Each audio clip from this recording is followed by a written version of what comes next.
Mayor Agates, we are live. Good evening, everyone, and welcome to our Perth East Council meeting this 10th day of August 2021. Could everyone please bow their heads for a moment of reflection?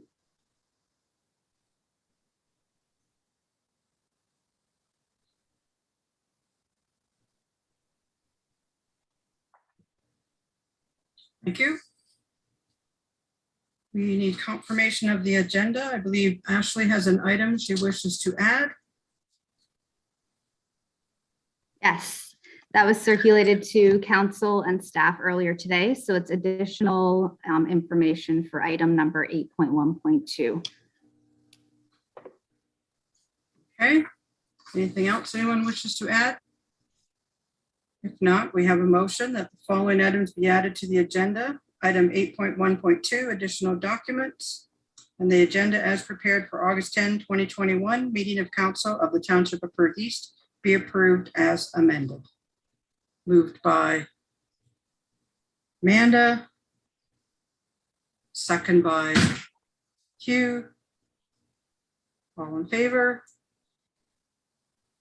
Carried. Okay, if you have pecuniary interest, you can declare it now or as the meeting goes along. We have 22 items on our consent agenda. Is there anything anyone would like to have pulled? Andrew?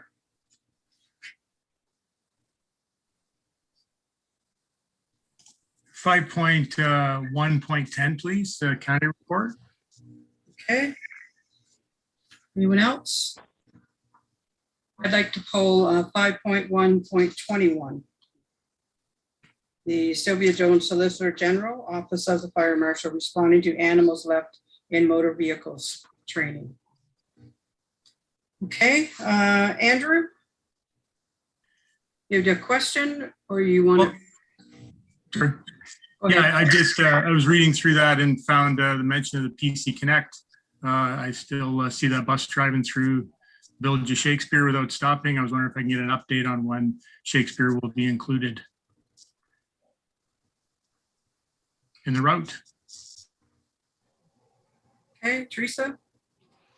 I know that the county have been looking at a location and looking at the one location at the Shakespeare Optimus Hall, but I will be following up regarding timing and that route with county staff. Thank you. Cool. Okay, so can we receive it for information now, Andrew? Yep, okay. All right, and the one I have, I would like it to be dealt with separately. So we have a motion to accept consent items 5.1 to 5.20 and also 22. Can I have a mover and a seconder for that? Moved by Daryl. Second by Jerry. All in favor? Carried. Okay, so I asked for 5.21 to be pulled, and it has to deal with the firemen being able to respond to any animals left in motor vehicles. And maybe I'll just let Bill speak to that for a second. Great, thank you, Mayor Agates. Yeah, this correspondence from the Solicitor General basically deals with some training that's available for firefighters to deal with animals in distress that are left locked into vehicles. And through discussion with other departments, this type of emergency, we aren't officially authorized to perform that rescue. It's not in our list of core services in our establishing and regulating bylaw. So it would be beneficial to obviously the animals in distress, but also to protect the liability of the municipality if we could add this type of rescue to our list of core services. Okay, thanks, Bill. So instead of sending to staff to do a report and bring it back, It's a matter of changing the bylaw and including the rescue of animals. So I'll read the motion that we have prepared, and then we'll see if we can get a mover and a seconder. So the Council of the Township of Perth East received the correspondence dated July 8, 2021 from Sylvia Jones, Solicitor General, Office of the Fire Marshal, responding to animal theft and motor vehicles for information, and that Council authorized the Fire Department to immediately respond to the rescue of animals and motor vehicles in distress, and that Council direct the Fire Chief to update the Perth East Fire Department establishing and regulating bylaw number 16-2016 to include the rescue of animals and motor vehicles in distress in Schedule B core services provided. So do we have a mover and a seconder for that? Moved by Amanda. Second by Hugh. Is there any more comments or questions? Andrew? Yes, I want to just some clarification. The motion is not vague, it's pretty specific once you read the report, but that's in a basically a vehicle. It's not in a trailer or a cattle trailer or anything like that, or horse trailer. This is specifically for a locked vehicle. Will it say that in the operating guide or whatever we're going to put in for this, just so it's very specific to a locked vehicle with the windows up? Before I vote on it, I'd like to know that, please. Okay, Bill, can you answer that? Yeah, the information from the Solicitor General dealt specifically with motor vehicles. So a trailer would not be identified as a motor vehicle. The intent is obviously animals inside a car or a pickup truck, SUV, that type of vehicle. I don't think we would be looking at any other types of conveyance that we would be rescuing animals from. Mhm. Okay, Amanda, did you have a question? I did. Bill, now that this will be updated, I'm assuming our firefighters will be undergoing the training as well. Is that? Yes, the intent would be if council supports this, then I'll roll out the training to the stations. I didn't want to do it preemptively without, obviously without council's approval. Okay, anyone else with questions? No, okay, so all those in favor? Carried. Okay, we have 3 delegations tonight. The first one is Bill Dietrich, drainage engineer, South Branch of the Northern Municipal Drain 2021. So Bill, the floor is yours. Welcome. Okay, thank you very much. Yeah, to Mayor Agates and members of council, the purpose of this meeting this evening is to consider our report, which is dated June the 21st of 2021. And it's the report basically tonight is under Section 78 of the Drainage Act. The municipality had received a request from Matthew and Jamie Neeb, who own part of the south part of Lot 32 of Concession 11 in Northeast Hope, to have an existing culvert that was originally installed in this municipal drain replaced under the Drainage Act. So this what we're proposing here, you'll see in the report, there's a plan now up on the screen, and I believe all the landowners and members of council have been circulated with a copy of this report. The existing culvert is it's their entrance into their property, and it was originally, as I mentioned earlier, installed in 1968 under a report that CP Corbett and Company had prepared, and the existing pipe is a 1,500 millimeter diameter culvert. It's in poor condition, and what we're recommending is to have this culvert replaced with a new 12-meter length of 1,800 millimeter diameter pipe, and we've estimated the cost of this project at $30,900, and there's a breakdown and assessment of these costs on page 7 and 8 in our drainage report. The last time just as the drain was cleaned out, it was done under the maintenance program back in 2012. So that's basically a brief overview of what's being proposed. And at this point in time, if there's any questions, from council, I'll be pleased to answer those.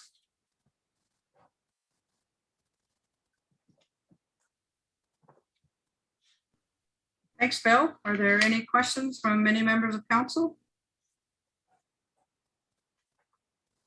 No. Okay, seeing that we have no questions, we have a motion that the council of the Township of Perth East receive the presentation from Bill Dietrich, Drainage Engineer, Dietrich Engineered Limited, South Branch of the Northern Municipal Drain 2021, parts of lot 29 and 30, concession 10, parts of lots 25 to 32, concession 11, and parts of lot 21 to 31, concession 12, Northeast Hope Ward, Township of Perth East, County of Perth for information.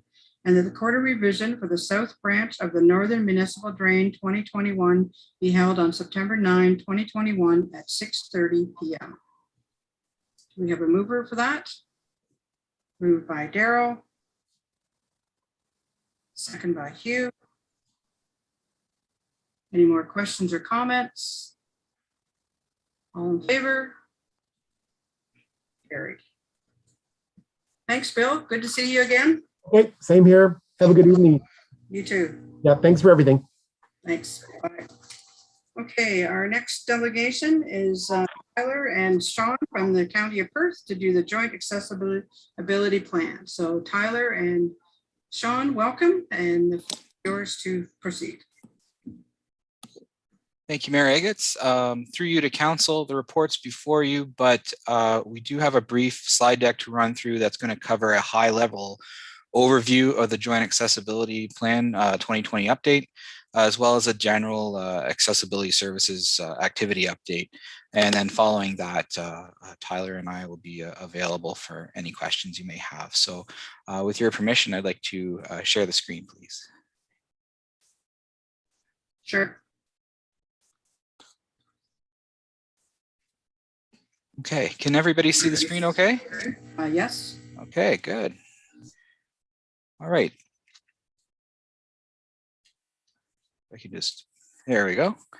So over the last year, the Legislative Service Division at the county has taken on the role of providing accessibility services to the county and the 4 lower tier municipalities. And this has included supporting and developing policies and procedures, helping to ensure our services and facilities are accessible, supporting AODA compliance and training, acting as a resource for any questions, concerns, and providing support to the Joint Accessibility Advisory Committee, or JAAC. One of the annual tasks is compiling an update of the Joint Accessibility Plan. The current plan is in effect for 2018 to 2022. And the plan essentially formalizes Perth County municipalities' commitment to ensuring accessibility by removing barriers and meeting our obligations under the AODA. And to ensure the plan's effectiveness, it was developed in consultation with persons with disabilities and members of the JAAC, and their lived experience is a really crucial aspect of this plan. And so this report is an update of activities compiled from information provided from staff from each of the municipalities that have taken place in the last year, documenting our commitment to our municipal obligations in regards to accessibility. And as you can tell by the date range of the current plan, we'll be focusing efforts towards a new plan next year. So the details of the 2020 accessibility related activities are included in the report and are categorized by each of the integrated accessibility standards as per the regulation under the AODA. Most, if not all, of the compliance deadlines stated in the regulation have already passed. So our accomplishments listed for the county and the lower tier municipalities are by and large just reflective of maintaining the good work we've all done so far. So most of what's reported is just related to monitoring and ensuring accessibility is integrated into new projects and initiatives. In terms of goals for this year, the county has accessibility figuring into a number of projects, and this includes preparation for an elevator installation at the courthouse, also enhancing access to online services and continuing remote viewing and participation in meetings. And finally, continuing to monitor and improve accessibility integration to the day-to-day operations of the organization, such as ensuring documents are accessible wherever possible. As per the information supplied from Perth East staff and staff from the 3 other lower tier municipalities, accomplishments and goals had a number of common themes across the county. There was a lot of focusing on training, some aspect of improving some infrastructure or facilities, and establishing more online services or adding efficiencies for creating accessible documents and content, including live streaming council and committee meetings, which I think we can all agree have improved access to government for our community members. And as you can see on this slide, I've just highlighted a few of the accomplishments from Perth East that illustrate this. And there's more information on these in the report. These themes carry into 2021 as ongoing projects around staff training, accessible information, and provision of online services continue. And work is also continuing to improve paved surfaces and sidewalks, as well as integrating more hands-free options in Perth East facilities. And the library also has plans to expand their accessibility services. And as stated before, there are several other initiatives planned for 2021 as detailed in the report. We also want to take this opportunity to highlight some of our accessibility services activities so far this year. As of the fourth quarter last year, we've implemented quarterly training sessions, and these are supplemental to the mandatory training requirements under the AODA, and they focus on different aspects of the accessibility standards. And the main goal of these sessions is to highlight some of the key areas and common threads, just to ensure that we continue to meet our obligations under the standards. And so far, we've conducted sessions on web accessibility, maintaining accessible customer service during COVID, and the accessibility features integrated into Perth County Connect. We've also been supporting JAAC activities, which included hosting a webinar on age-friendly accessibility and a webinar from the Alzheimer's Society. And as always, we continue to support the JAAC to facilitate site plan reviews and provide clerking services for their meetings. And of course, we've had the opportunity to work with county and lower tier staff on an ad hoc basis as an information resource whenever needed. And that concludes the presentation for today. And the report is before you, but Tyler and I are happy to receive any questions you may have. And also, if anybody thinks of any questions later at any time, feel free to contact us. This is our contact information here, but we're always an email away, or just give us a call. Okay, and that concludes this. I'm just going to stop sharing now. I have too many monitors. Okay, thank you. Okay. Any questions from any members of council? No questions. Okay, thanks, Sean and Tyler, for coming.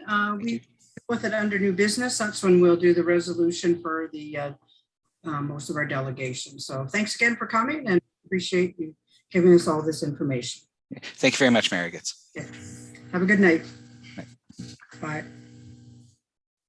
Okay, our third delegation is Rob Lightfoot, Chartered Professional Accountant from BDO. Rob, nice to see you, and the floor is yours. Thank you, Mary Gitz. Members of Council, thank you for helping me tonight.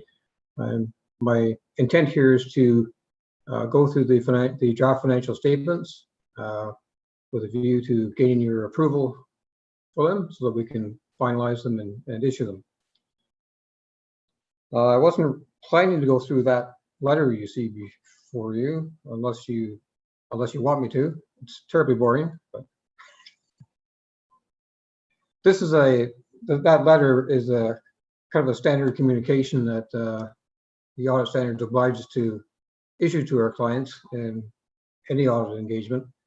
And I have to confess it is rather boilerplate, bit of a nuisance really, but if anyone is so inclined to read it and they have any questions, you can get a hold of me and I'll do my best to explain it to you. But here we are at the main event, which is the financial statements. And I thought we could skip down to the audit report, which starts on page 2. The first section of the report is our opinion. And the first paragraph thereof basically identifies the financial statements on which we are opining. I'll just read the second paragraph, which is our actual opinion. In our opinion, the accompanying consolidated financial statements present fairly, in all material respects, the financial position of the municipality as at December 31st, 2020, and the results of its operations, changes in net financial assets and cash flows for the year then ended, in accordance with Canadian public sector accounting standards. The next section gives the basis for opinion, which basically is to say that it's based on an audit conducted in accordance with Canadian generally accepted as auditing standards.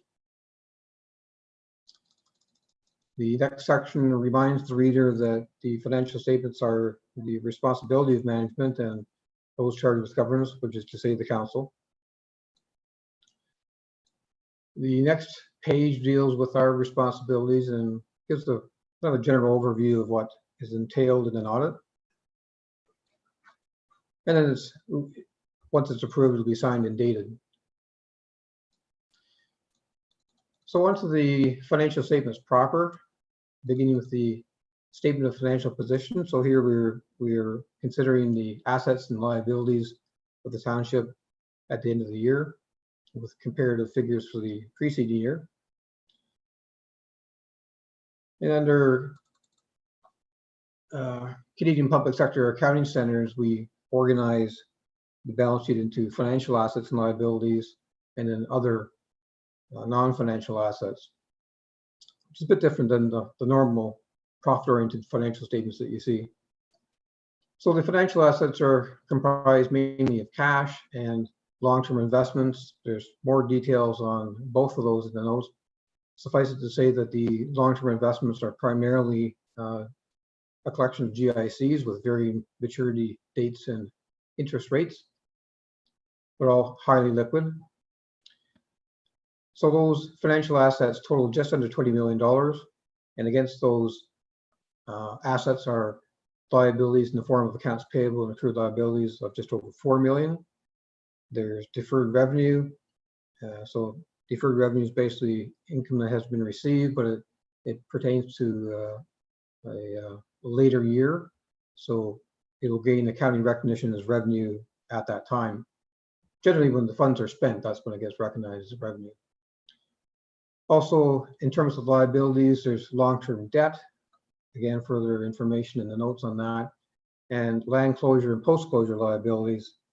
So here we are, the idea is that as you use your landfill facilities, you are causing the eventual expenses necessary to close the landfill and to maintain it after closure. And so we try to recognize that on a estimated discounted cash flow kind of basis. So taking away those liabilities from the financial assets gives us net financial assets of 13.6 million. To that is added the tangible capital assets of just under $60 million and some prepaid expenses and inventories. And the grand total of all that is the accumulated surplus of $73,257,000. The little note there, contingent liabilities, note 17. This is just to make the reader aware that there are some situations which could result in a liability, but they haven't been accounted for yet because we're not at the point where it's considered more likely than not that they will occur. Neither are they quantifiable at this point. That's followed by the statement of operations. So here we are looking at the revenues and expenses of the township for the year with comparatives for the previous year and also the budgeted amounts for comparison. So I'll be referring to the middle column, the actual results for the year, where we see that the total revenues for the year were just a little over $16 million, primarily taxation, government transfers, user fees. And then against those revenues, we had expenses of $14.7 million, and they're shown there by function. Leaving the annual surplus from operations of $1,457,000. To that is added a gain on disposal of capital assets of $155,000. So a total annual surplus of $1.6 million. Adding that to the accumulated surplus carried forward from last year gives us the ending accumulated surplus of 73,257,000 that we saw on the statement of financial position. That's followed by the statement of change in net financial assets. So basically what this statement does is it looks at the surplus for the year and then adjusts for the non-financial asset items, which are basically your capital items, and kind of takes me back to the days, the pre-1987 days, when you used to expense capital expenditures and there's no amortization therefore, that sort of thing. That's what this statement does here. So if you take the surplus and you expense the acquisition of capital assets, you back off the amortization and so forth, you end up with a surplus of just over $2 million, and then adjust for the inventory and prepaids, comes to just under 2.1 million. Adding that to the net financial assets from the previous year gives, again, the net financial assets at the end of the year we saw in the statement of financial position.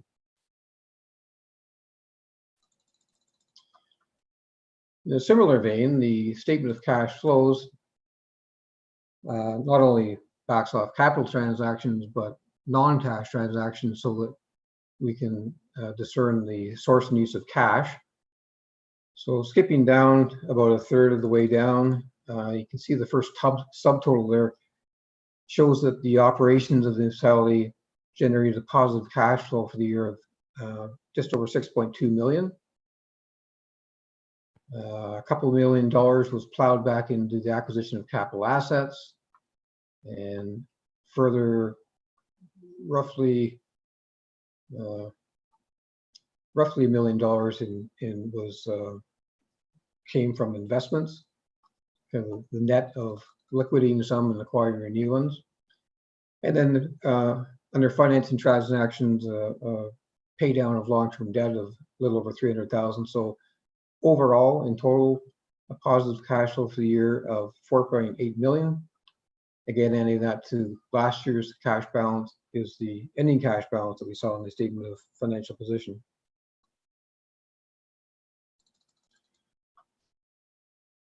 The statements proper are followed by several pages of notes, which are designed to enhance your understanding and enjoyment of the financial statements, beginning with a list of significant accounting policies. So anytime in any of the accounting frameworks, there are always choices to be made as to accounting policies to be followed. And so this is a place to disclose those so that the reader understands what choices have been made. Of note, the basis of consolidation, this note identifies which boards or other entities have been amalgamated or consolidated with the township's statements. In this case, there's just one, and that's the library board. At the end of these statements, you'll see a financial report for the library board, and the figures you see there are already consolidated in the numbers we looked at just prior to these notes. Tangible capital assets. So this discloses the fact that these are according to the cost, and then shows the periods of time over which the various categories are amortized to expense. A note there in the county and school boards, the fact that the township raises and collects property taxes on behalf of the county and the school boards, but these amounts are not included in your financial statements. You just kind of do that as an agent for them. Similarly, the trust funds, while held and administered by the township, are not recognized in these statements. They are given their own financial statement recognition.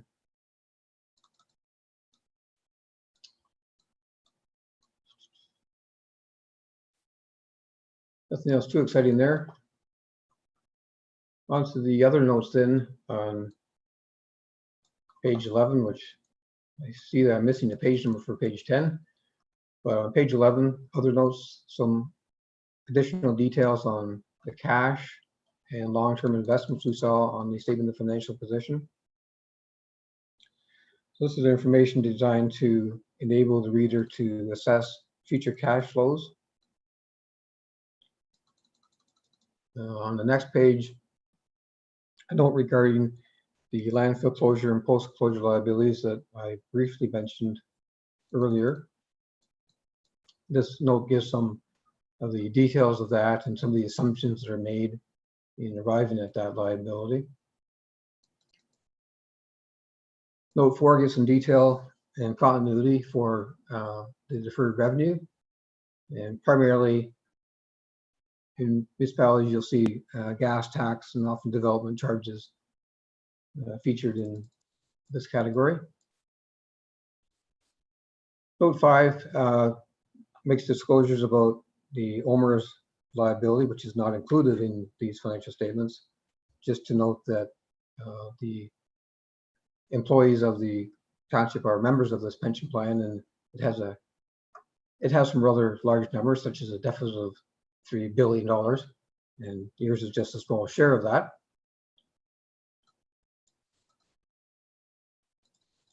In note 6, we have some details on the long-term debt. So a couple of debentures and then $106,000 of tile drain loans,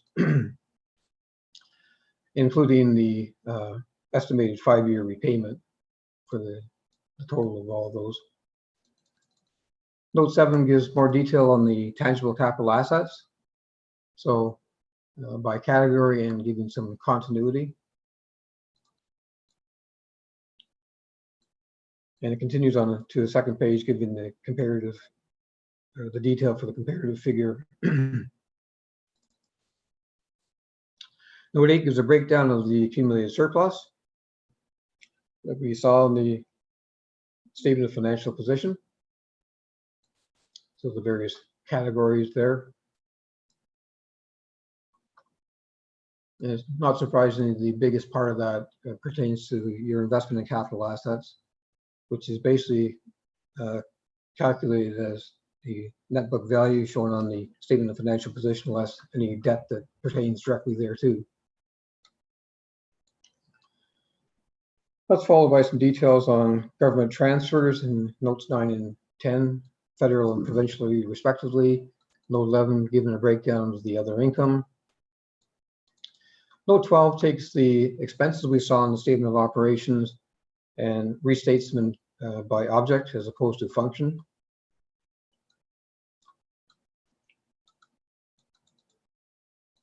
Again, a little detail on the taxes collected on behalf of the school boards in the County of Perth in note 14, and some detail on the trust funds in note 15. Note 16, budget, that deals with the fact that the budget itself isn't generally calculated exactly in the same basis as the financial statements, so we convert that so that we can put in those comparative figures. And again, note 17, those contingent liabilities to do with various claims and lawsuits, which at this point in time, there's not enough there to be making any kind of accrual. Segmented information is provided in note 19. So basically further detail on the expenses and revenues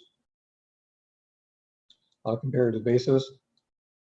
Note 20, just pointing out to the reader that the total impact of the pandemic is not fully known at this time. In the municipal world, it could translate into, who knows, collection problems for taxes in the future if people are given undue hardship financially. Kind of hard to say at this point. And finally, as mentioned, the statement of operations for the library board, which, as I mentioned, these figures have been consolidated into the township's financial statements. That is the whirlwind tour. If anyone has any questions, I'll do my best to answer them or defer to Rhonda, as the case may be.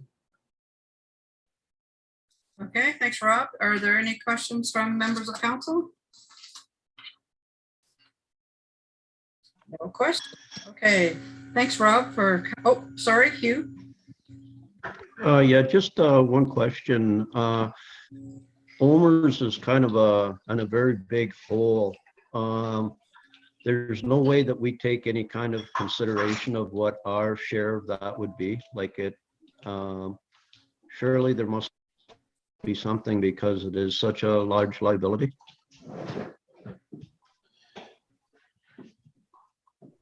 Sorry, not sure I understand the question. You do have a share of that liability, yes? Well, actually you don't. The province does. But certainly your employees contribute to that deficit.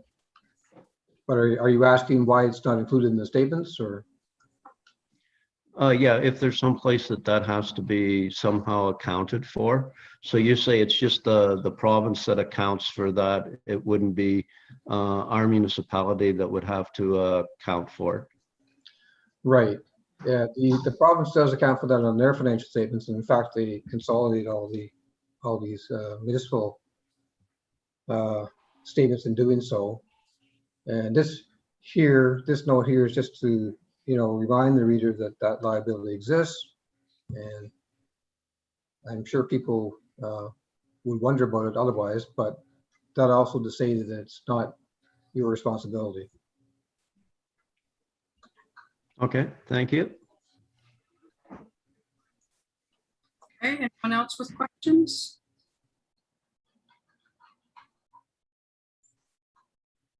No, okay, seeing no questions. Thank you, Rob, for coming. We appreciate you explaining the audit to us, and we will pass a motion in new business. So Great, thanks very much. and have a great night. Okay, bye now. Okay, we do not have any public meetings. We have no public hearings. So now we're going to move to planning. And the first item of planning is a zoning bylaw amendment by Runstedler Family Farms Limited. So Susanna, the floor is yours. Thank you very much. The public meeting for this rezoning application was held in June. So council, I'm guessing, will be familiar with this file. The application is submitted by the Runster Family Farm. It's for Bachlan Farms, which is at part lot 15, concession 11 in Mornington Ward, fronting Perth County Road 121 south of Hessen. The application is to recognize the existing farm equipment dealership in order to make the existing property legal, and also to allow the applicant to apply for a building permit for a new 80 by 300 foot storage building. At the time that the public meeting was held on June 22nd, the application was deferred for 3 reasons. To allow Perth County Council to consider OPA 198, to allow time for agency reviewers to comment, and also to allow the applicant to provide additional justification for the proposed area to be rezoned to the ACM-50 zone. And just to touch base on the OPA 198, that was in order to allow a permanent accessory residence within the ACM zone, which wouldn't ordinarily be permitted. So the planning report reviews these 3 issues, and the application is brought back to council with a recommendation that it be approved. I would just touch base on the Grand River Conservation Authority comments. They have provided mapping showing the floodplain along the drain at the west side of the area to be rezoned. And because of that drain, the mapping on the rezoning is changed to show part of the area to be rezoned to be become FP, which is the floodplain zone in the Perth East zoning bylaw. So with that change, the planning department is recommending that the application is being approved. And also, in addition to the recommendation of approval, we would recommend that council pass a resolution pursuant to section 3417, acknowledging that no further circulation is required because the change in mapping for the floodplain has been changed since the notice was circulated. So those are all of my comments, and I'm certainly available to answer any questions. Okay, does anyone have any questions? Seeing no questions, we have a motion that the Council of the Township of Perth East receive the report dated August 10, 2021, prepared by the planner entitled Zoning Bylaw Amendment Number D14-Z06-2021-PE, submitted by Runstedler Family Farms, affecting lands described as Part Lot 15, Concession 11, Mornington Ward, 7614, Perth Road, 121 for information, and that council approve the zoning bylaw amendment for Runstedler Family Farms Limited, affecting lands described as part of Lot 15, Concession 11, Mornington Ward, 7614, Perth Road, 121. Do I have a mover and a seconder? Moved by Jerry. Mayor Agates. Yes. Sorry, can you just add to that last part of the motion, what Susanna just referenced about section 3417, that no further notice is required, please? Thanks. Okay, thank you. Jerry, is that all right to add that? Okay. Do I have a seconder? Jeremy? Is there any more comments or questions? All in favor? Carried. Okay, second zoning bylaw amendment is All Star Metals, and Susanna, the floor is yours. Thank you very much. So this application, we held, Perth East held the public meeting at the July 6th council meeting and provided direction for a staff report to come back with a recommendation tonight. You have that report in your package. This is the New Star property in Newton, just at the west end. The 911 number is 4478, Perth line 72. So at the public meeting, comments were received from the neighboring property owner, Mary Horley, who lives immediately adjacent to the subject property. So the property is owned by New Star and it's proposed to be acquired by All Star. All Star is proposed, they're not related, just happen to both be stars. And All Star is proposing a new industrial use, which is the fabrication of metal roofing. So the concerns that were raised by the neighboring property owner are reviewed in the planning report, and those are flooding, noise, and air quality. And the clerk had made mention of additional correspondence that you have received today. That includes a letter from Mary Horley acknowledging that she continues to have two outstanding concerns. Those are flooding and the location of the septic field on the existing property. So we did, planning staff met with Mary Horley and her nephew, Barry Brick. We also had, and Carolyn Baker, who is the planner's, the applicant's consultant, was at that meeting as well. And I followed up with both the Grand River Conservation Authority staff and Dale Erb, who is the township engineer at BM Ross. And I also had conversations with Wes Kipfer. So the report that you have in your package summarizes all the comments that we received. And because flooding is such a substantial issue at Mary Horley's property, I'll go into that in a little bit more detail. You have photos in the package that have been provided by Mary Horley of the flooding at her property this spring. And you can see that there is substantial flooding at the west side of her lot. So what it seems has happened is that because a substantial amount of fill was added to the New Star property when it was initially developed, that fill is acting like a berm. So the water that's flowing down from the northwest is running into the fill that was added to the New Star property, and then it's being redirected around the Horley lot, which is causing substantial flooding. So this issue has been reviewed with Dale Erb, Wes Kipfer, as well as Ashley Graham at the Grand River Conservation Authority. And the conclusion is that it's an existing situation that is certainly needs to be addressed. It is not something that will be changing because of the development.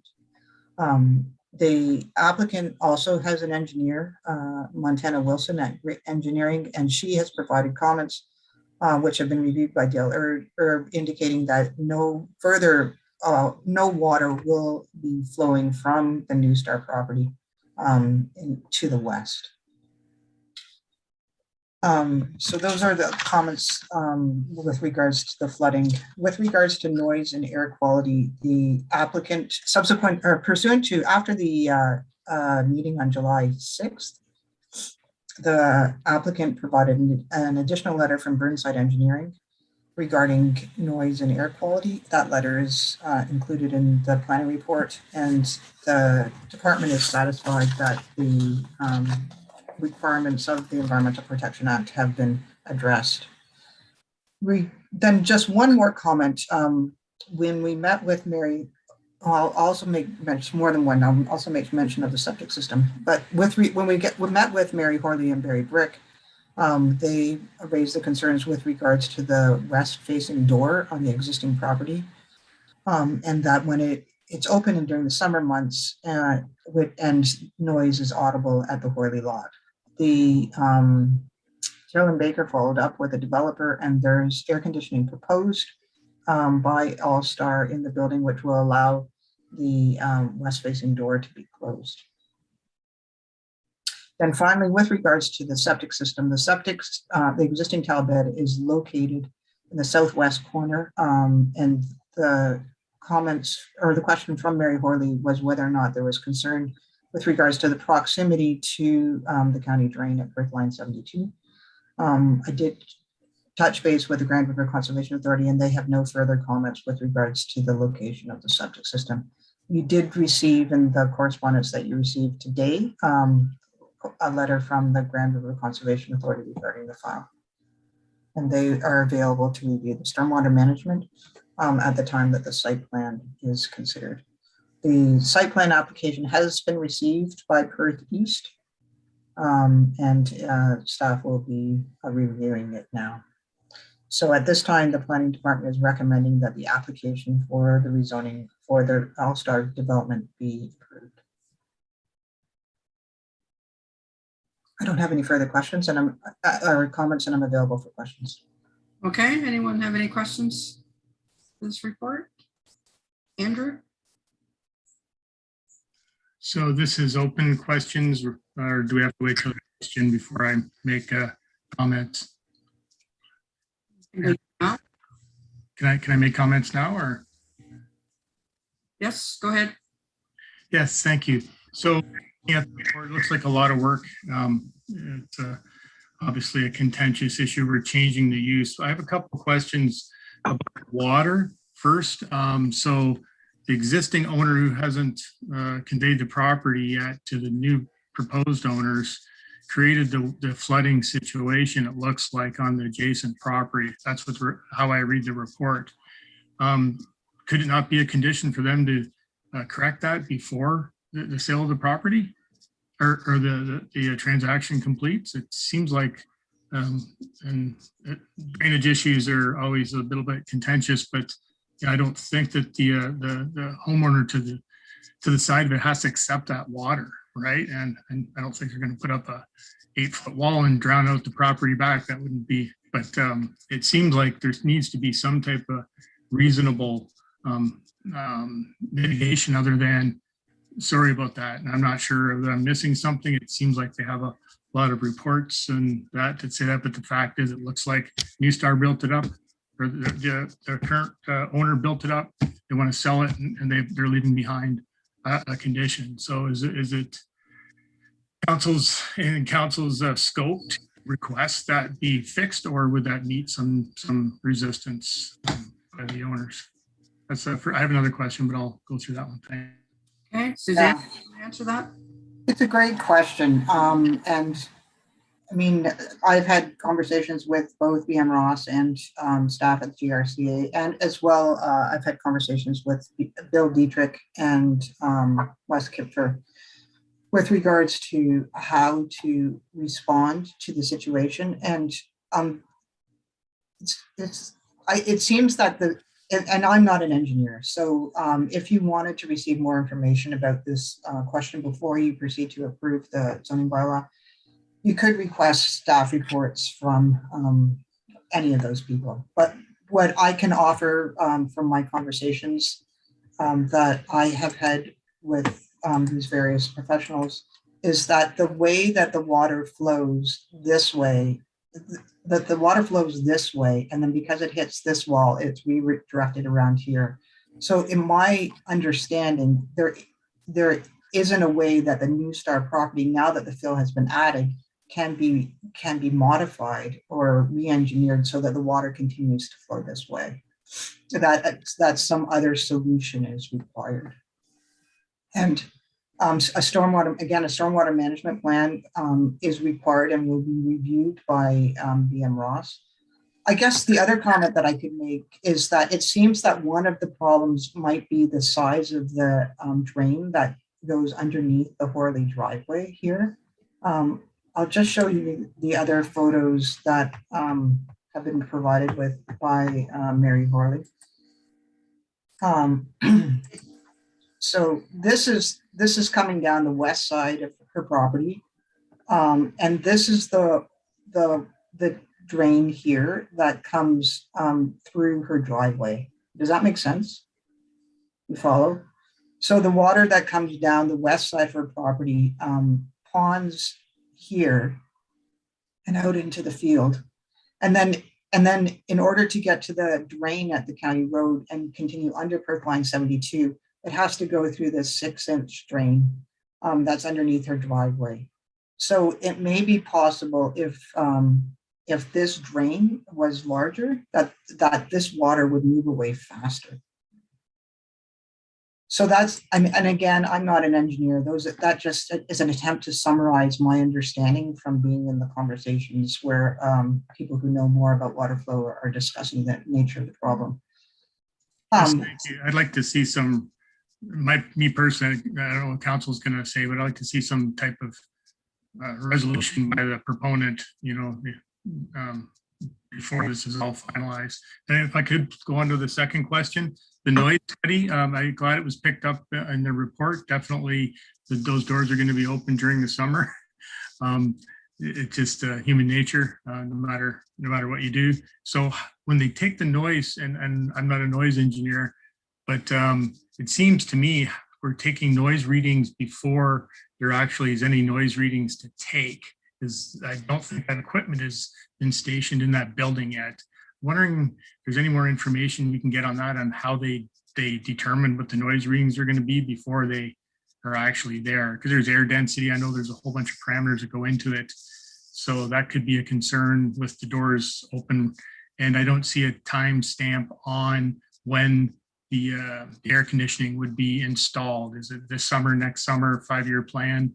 Is there any control that can be had over that part of it? So the noise is my second concern. Yes. Okay, Susanna? So the noise study that was prepared by the developers, acoustical engineer, was provided in the July 6th council package. I see I didn't include it again in with tonight's package. However, it was my understanding of the way the model is prepared is that it takes into consideration the all of the machinery, truck traffic, and the management plan for the proposed business.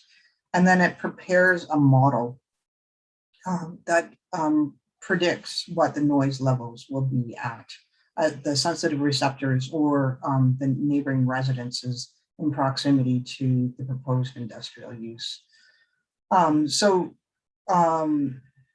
The recommendations from the noise report includes the study itself notes that the west-facing bay doors will be open for 15 minutes for each delivery. So it's not that the west bay doors will not be open, it's that it's possible to keep them closed in response to the comments received from the neighboring property owner. I don't know if that answers the question. Oh, thank you. It's a slightly more clear. Okay, Hugh?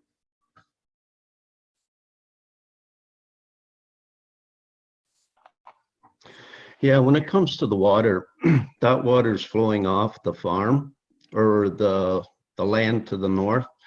And as such, that's surface water. And as such, if you're a farmer, homeowner, or a business, you don't have to accept that water. So they could build a dike along the side of their property, and that would be totally legal because you don't have to accept surface water. Just so everybody knows that. Okay, thanks, Hugh. Jeremy? Andrew, thanks for saying what you said, because you pretty much said what I wanted to say there too. But I think that sweeping it under the rug and saying that it's a historic situation and kind of saying that we don't need to fix it now, I don't think that's the right approach for us to take here. I've seen that several times, the way that it is, and having that water pond up in there. And I believe that front corner actually used to be somewhat of a retention pond at one point before the septic bed went in there, if I'm not mistaken. I think it would be interesting to see the history on that, but I believe there was somewhat of a small, almost holding pond where the septic system is now.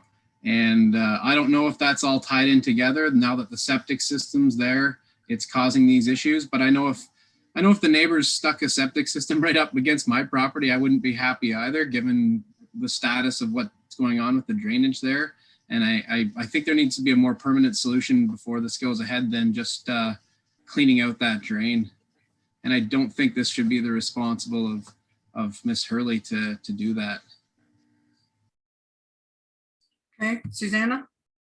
I just wanted to also add, this isn't a direct response to Councillor Masslin's comments, but I did have the conversation with Bill Dietrich about the possibility of Mary Horley petitioning for a municipal drain, and I have advised Mary Horley and Barry Brick that that would be a possibility for her. And I just, I mean, council is certainly familiar with the Drainage Act process. My understanding from speaking to Bill Dietrich is because the flooding issue is at the Horley property, is that the costs, if she proceeds in this direction, it may be found out that the costs are, that she has costs to pay, even though, you know, this isn't an issue that she has been directly involved in. So I just made council aware of that conversation that I had as well. Okay, Daryl? It's interesting for sure. And Hugh kind of touched on it there. And it's a surface water issue, and I'm sure the owners of the existing industrial property were, innocent enough. Let's bring our yard. It diverts everything over somebody's house. I'm lost at this point. It's an awful situation. And I know Susanna hit there. You petition for a municipal drain or municipal hack. Yeah, everybody has to pay all of a sudden, right? It could get interesting. I wish there was an easy solution. I'm torn myself on this. Okay, anyone else? Jerry? So the letters that came in today, the additional letter there from Mary Hurley and the response from Baker. The response states to Deputy Mayor's comments as well that the water is coming from the farm. We have to take that is true. So, and that also stated that because it's a part of site plan control, that the new site plan, new grading would certainly, I would hope, help. But I'm taking it that, again, it's from the farm. Yes, perhaps the Mary should put a bigger pipe in underneath her driveway that may help as well. But I'm thinking, because of the site plan, that things are going to get fixed.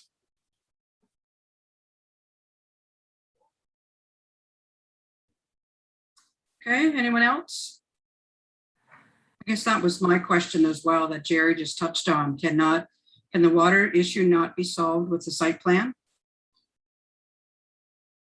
Susanna?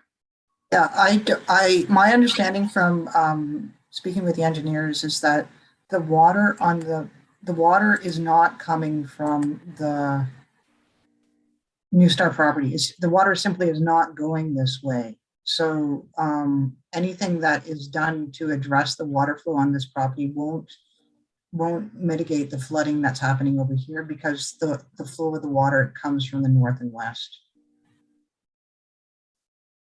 That's why you have a staff recommendation to approve this, because the existing situation and changing the development over here isn't going to affect the water over here. Because the water had been, like, this is my understanding from talking to Wes and Mary Horley and Barry Brick, is that the water came over this way and ponded over here, and then it filtered into the drain at the county road. So the stormwater management plan for this property isn't anticipated to mitigate the flooding on the side of the Horley lot.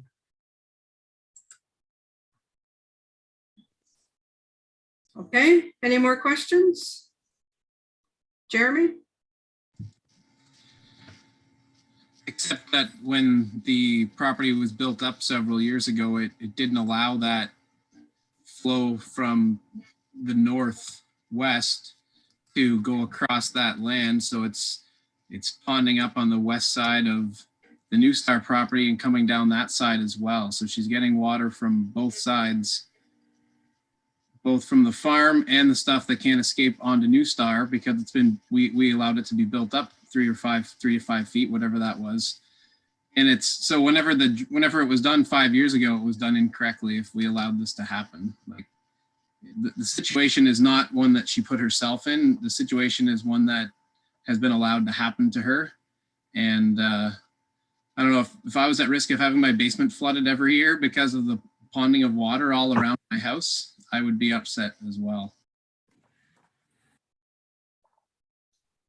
Okay, Hugh?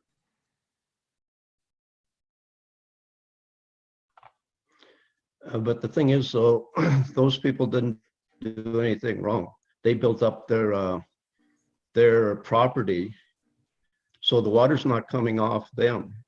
The water's coming from the other direction, and you can build your property up. Nobody can stop you from doing that. You can stop the water from flowing over your property. So they did nothing wrong.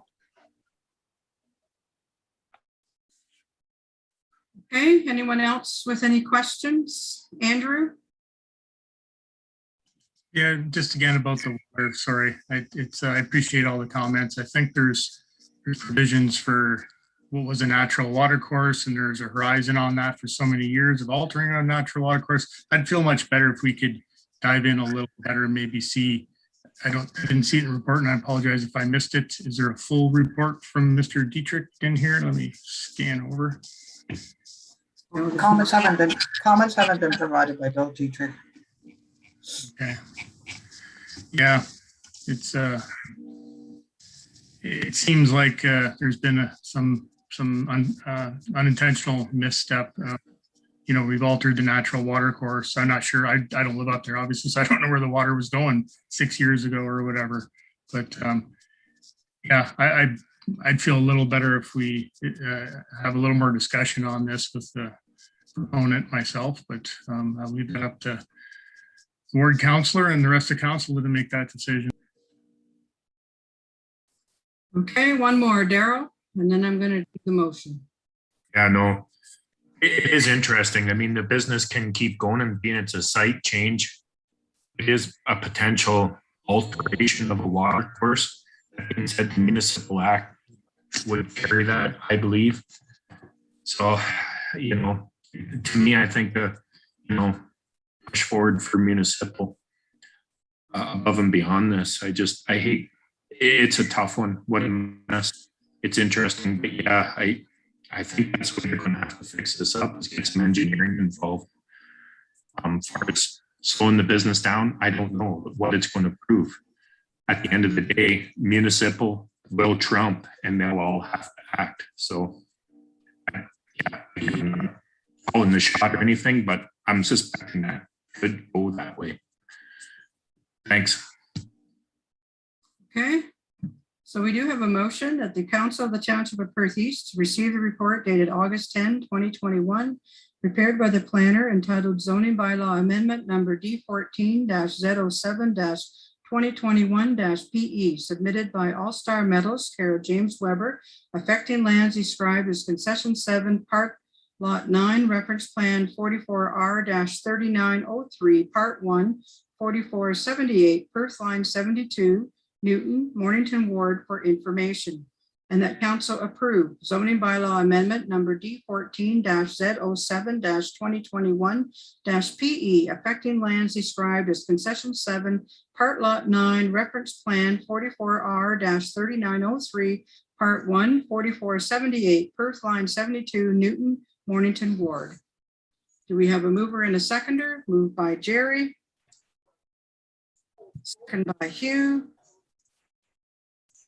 Is there any more comments or questions? Jerry? Yeah, just a quick comment. The reason I'd like to get this to move forward is I'm hoping the site, the water management certainly helps. We won't know until it happens, but that Mary would hopefully would go a different route, whether it's a petition for a drainage or work with our staff to see if it's something else we could do to help her out. But that's the reason why I want to get this moving forward. Okay. All right. All in favor of that motion? 1, 2, 3, 4, 5. Carried. Okay. And our third item is a holding zone for Doug Weber. Suzanne, the floor is yours. Okay, thank you. So this property is in Millbank. It's 4082 Waterloo Street. It's the former family furniture store. Doug Weber has acquired this property and he would like to develop it for an insulation business. When the rezoning was approved last fall, it was approved with a holding zone on the property. And the provision for the holding zone is included in the planning report. It requires that to address concerns of site compatibility prior to the removal of the holding zone H7 provisions is established by this bylaw, a site plan agreement in accordance with Section 41 of the Planning Act shall be executed with Township addressing compatibility concerns with the nearby sensitive land uses. So the property is in proximity to residential uses. In order to identify any concerns with regards to noise, the owner of the property has provided a noise study that is included in the council agenda. And they have also prepared a site plan for the property. The site plan has gone through staff review, both building and fire and planning comments have been incorporated. It conforms with the Perth East zoning bylaw and the Perth East policy for site plan agreements. The report, planning report in your package tonight notes that the holding zone provision specifies that the site plan agreement be executed. The site plan agreement has been provided to the developer and it has not yet been signed. We are bringing the report to council tonight with a recommendation that the holding zone be lifted as the site plan is prepared, the agreement is drafted, and the site plan agreement is required in advance, is required by the building code prior to the building permit being listed. Finally, my understanding from the reading of the staff report last October was that the holding zone was in place to protect residential uses from future development, not the intention to protect it from the Doug Weber's insulation business. So the recommendation is to proceed to lift the holding zone on the property. Okay, anyone with any questions on this report? No questions. Okay, Council of the Township of Perth East received a report dated August 10, 2021, prepared by the planner entitled Application to Lift a Holding Zone D14-Z26-2021-PE by 2758636 Ontario Inc., Doug Weber, 4082 Waterloo Street, Millbank, affecting lands described as 4082 Waterloo Street, Millbank, Mornington Ward for information. and that council approve the request to lift the H7 affecting the lands Plan 260, Lot 74, Part Lot 76, 77, 78, Part Waterloo, and John Streets as RP 44R 3442, Part 1, 4082 Waterloo Street, Millbank. Moved by Daryl, second by Jeremy. Is there any more comments or questions? All in favor? Carried. Okay, anything else, Susanna? Oh, No, sorry, just make Jerry. Yeah, I assume Susanna's done, but I appreciate Susanna's work that she's been doing for Perth East. Susanna, are you able to give us a verbal update on the Tim Hortons development within the Milverton ward?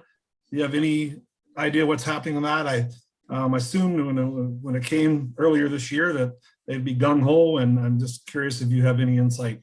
If not, that's okay. I can find out later, but do you have anything to report on that? yes. They have prepared the site plan for the property, and the easement or the agreement for the site plan is also prepared. When the site plan agreement was being reviewed by the developer's lawyer, they noted that the easement for the consent for easement was for the entire Esso property, Esso station property. So council remember that one of the requirements was for an easement, so as to allow access to the back part of the Tim Hortons property.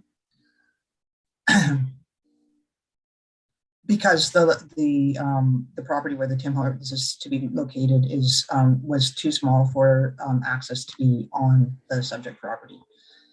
So because of the comments received from the lawyer acting from the developer, they have revised the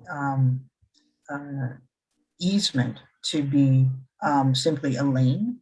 And that happened just as the appeal period was ending for consent for easement.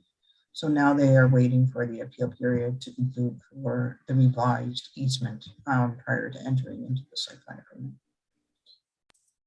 Thank you. Okay, thanks, Susanna, and all the best as you move on to West Perth. I'm sure we'll see you once in a while. So thanks. Thank you very much. Okay, we're going to move on to CAO, and the first item is the OPP Detachment Board proposal, and the floor is yours, Teresa. Okay, thank you very much. As outlined in the report, staff are recommending a joint submission for a Perth Detachment Board for the OPP, consisting of West Perth, North Perth, and Perth East.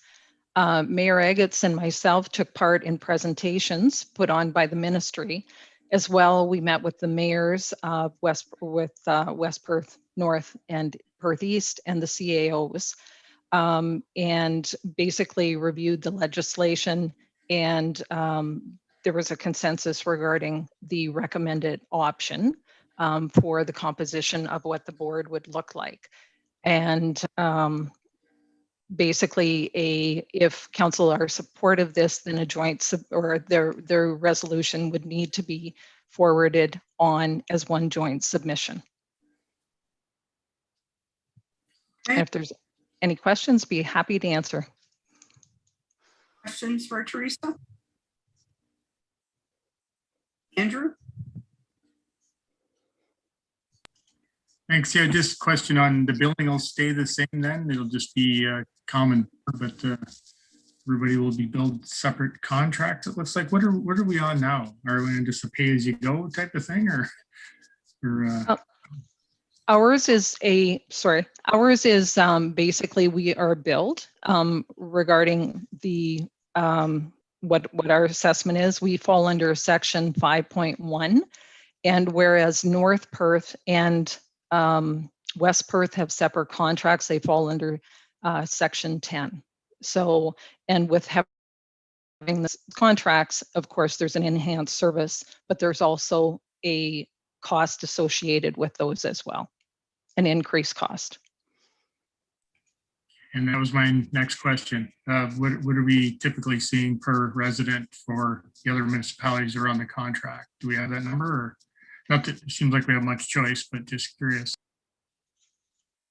I don't have that number in front of me, but I can certainly provide it. But it is significantly more than what we are paying for the service. And like I say, the other two municipalities have enhanced services. But in terms of OPP, we are pleased with the service that we are being provided. It's certainly the service is works well for us. And the other thing we find that too, in terms of enhanced police presence, is certainly there in terms of, pardon me, utilizing our fire stations as well.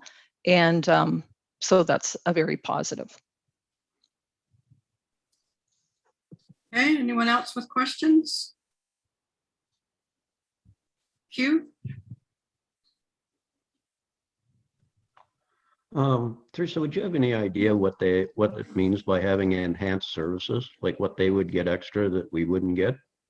Any idea? That they would actually have, so for example, in North Perth, that they actually have a police officer within their municipal office. That's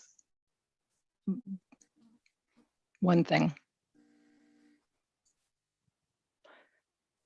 Okay, anyone else? And there would, sorry, I was just going to add as well. So one of the things with North Perth, and I'll just use that as an example, people that are requiring applications in terms of criminal checks, which is there seem to be, that's a requirement with a lot of employment, and they actually are able to do those reports right on site. Okay, anything else? Andrew? So I just want to be clear. So we must do this, or we can opt out.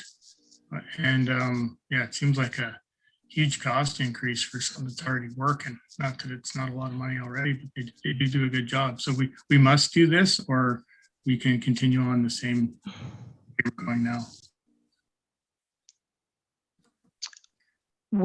With this, we can do this. I think that one of the things that is a very positive in doing it right now, we're looking at what the increased cost for us right now would be as for the actual board members, what that per diem would be.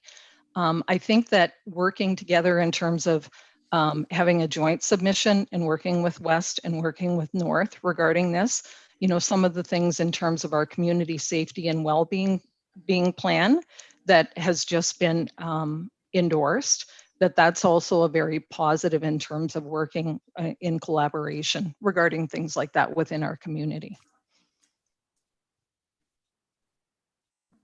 Okay. Anyone else with questions? See no questions. We do have a motion that the Council of the Township of Perth East receive the OPP Detachment Board Proposal Report prepared by the CAO dated August 10, 2021 for information. The Council of the Township of Perth East support a joint submission to the Minister of Solicitor General for a Perth Detachment Board for Ontario Provincial Police Services consisting of a total of 8 members, with the Municipality of North Perth, Township of Perth East, and the Municipality of West Perth, each having 1 council representative and community representative, and the remaining 2 members being provincial representatives. And that a copy of this resolution be forwarded to the Municipality of North Perth and the Municipality of West Perth, and that a submission be made following the Ministry of the Solicitor General procedure as soon as possible after the 3 resolutions supporting the same proposal composition are passed. We have a mover and a seconder. Moved by Amanda. Second by Jeremy. Any more comments or questions? Andrew? Yes, I appreciate all the comments from staff. I'm not going to support this just because we don't know the cost. we need some solid costs. Is it gonna be a 10% increase? The policing bill, is it gonna be, and for this enhanced service, what is that in detail? So it sounds like from the report, we have a little bit of time.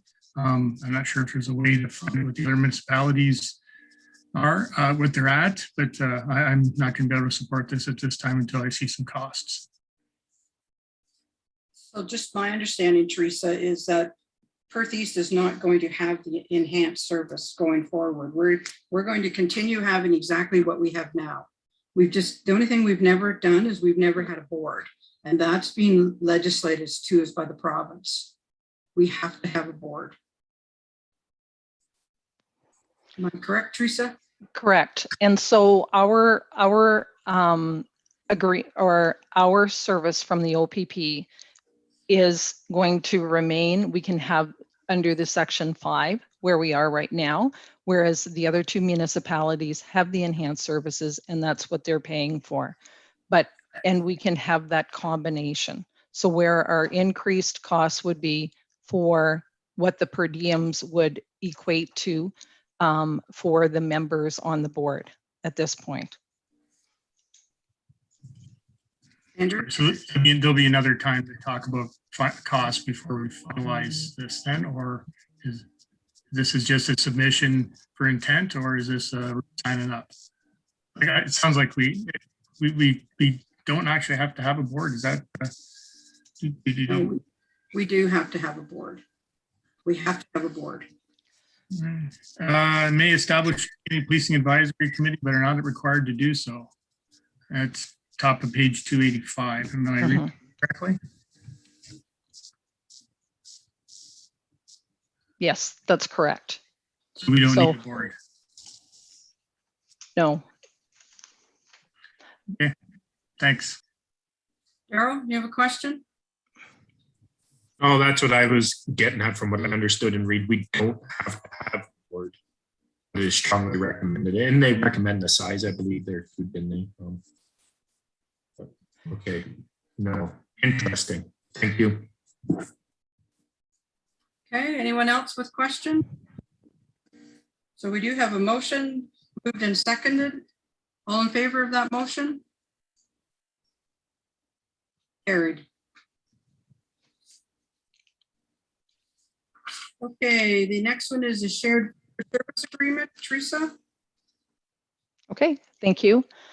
As council are aware, and as outlined in the report, Perth East has had an agreement in place and provided fire services to West Perth since 2013.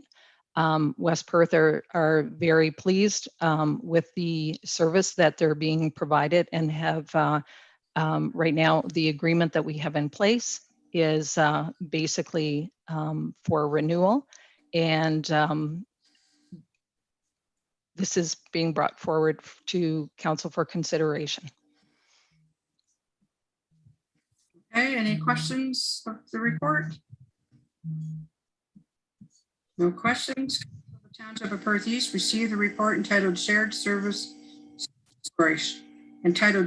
Fire Service Agreement, West Perth, dated August 10, 2021, prepared by the CAO for information, and that council approve an extension of the Shared Fire Services Agreement with the municipality of West Perth until December 31st, 2025, and that 3 readings be given to bylaw 41-2021, being a bylaw to authorize the signing of an extension agreement between the Township of Perth East and the municipality of West Perth for shared fire administrative services. We have a mover, moved by Jeremy, second by Andrew. Is there any more questions or comments? All in favor? Carried. Okay, and the third one is the appointment of building inspectors. Teresa? Okay, thank you. This one is basically in for housekeeping. As council are aware, we do receive services from RSM, and this is basically to ensure that we have those building inspectors appointed. Okay, questions for Teresa? No questions. Council of the Township of Perth received the appointment of building inspector's report prepared by the CAO dated August the 10th, 2021 for information, and that council appoint Gerald Moore, Richard Block, Michael McKean, and John Drahoret as building inspector for the Township of Perth East, and at 3 readings be given to bylaw 42-2021, being a bylaw to appoint building inspectors under the Building Code Act for the Corporation of the Township of Perth East, and that bylaw 91-2019 be repealed. We have a moved by Jerry, second by Amanda. Is there any more comments or questions? All in favor? Carried. Anything else, Teresa? No, that's all. Thank you very much. Great, thank you. Okay, we're going to move on to the clerks, and the first one we have is alternate voting methods. Ashley? Okay, thanks, Mayor Agates. So this report is for the election next year, 2022. Staff is recommending to go ahead with the internet and telephone voting as the alternate voting method. That was what was used in the 2018 election. There was an amendment to, or through Bill 218, that council has to approve the alternate voting method by bylaw by May 1st of the current year of the election. So there is some time. Previously, it was May 1st of the year prior to the election. But given that I'll be off in a few months, and given the load with COVID and what we've been hearing through other clerks as well, that the companies that are being used and booked for the election are starting to build up their capacities, running a little limited. We thought it would be in the best interest to move forward with locking in the alternate voting method for next year's election. So it is up to council on the method that they want to use. The report outlines the internet and telephone voting method, but if there is more information that's required, I would be happy to answer any questions or report back. And that's it. Okay, questions for Ashley? Daryl? Yeah, no, good, thanks. It's funny. I was waiting for this to come up, and yeah, I've always struggled around electronic voting. I'll just touch on this. Not too many people know this, but right now in South Dakota, there's a cyber showdown, hoedown 3-day ordeal with the American election. Actually, it's really big. The courts are really still fighting about that. A lot of people don't know that. I struggle with the online voting system or the call-in. I like to see the in-person. We're really removing the human element away from just life in general, and it scares me. I don't like it. I'm just curious what kind of security they can guarantee us. But I'm not worried about me or anybody. It's just, it's interesting. I like the idea of meeting in person. I know some of the municipalities around here, they haven't seen an increase really in voter turnout down my way. So I'll just leave it open to the table right now. I struggle with security reasons, and I like the in-person method myself. Thank you. Mayor, do you want me to answer or respond Yes. to any of that for Daryl? So I do have outlined in the report the turnout percentage that we had since 2003 for the election. So you'll see we did have an increase last year. There is different circumstances that come with that as well. And just for the security part, how the internet and telephone voting works is each elector would be printed a ballot. They would have a PIN number on it. And when they either log into the computer, like through internet, or if they call in, they have to enter their PIN number, and then it needs to be verified by their birth date. So in the voter view system, we have everyone's information, and the birth dates need to be correct. So that's one of the main security features. You need to know both of those, the PIN number combined with having your elector card and the birth date in order to proceed with voting. Okay, Amanda? Just a comment and a question. So just further to Councillor Froelich's comments, we did receive obviously a really high turnout in Perth East, and it did go a lot smoother than I ever anticipated, but I do recall other neighboring municipalities, I believe, I think some in Huron County, that went with a different provider, where they didn't get the results right away. There was issues regarding that. And then the other one is, it's a sort of a rhetorical question, but in the event, if we were to go with the alternative method, which is what's being proposed, if there was a very tight race in one of the wards, for example, or the mayor or deputy mayor, there would be no opportunity for a recount. If that's, I believe that is something else to consider. So I just wanted to, I guess, put that forward for discussion. And I don't know, Ashley, if that's sort of a common question, a Q&A that is sort of covered off in the alternative methods. Yes, so you are correct. There was issues last election. We weren't using that company, so it didn't affect us. But yes, that did happen. There was delays with them getting their results. So one benefit with having internet and telephone voting is that people can vote ahead of time. So if it's in person, you would have people, like, it would be restricted to days unless, of course, we held polling stations ahead of time.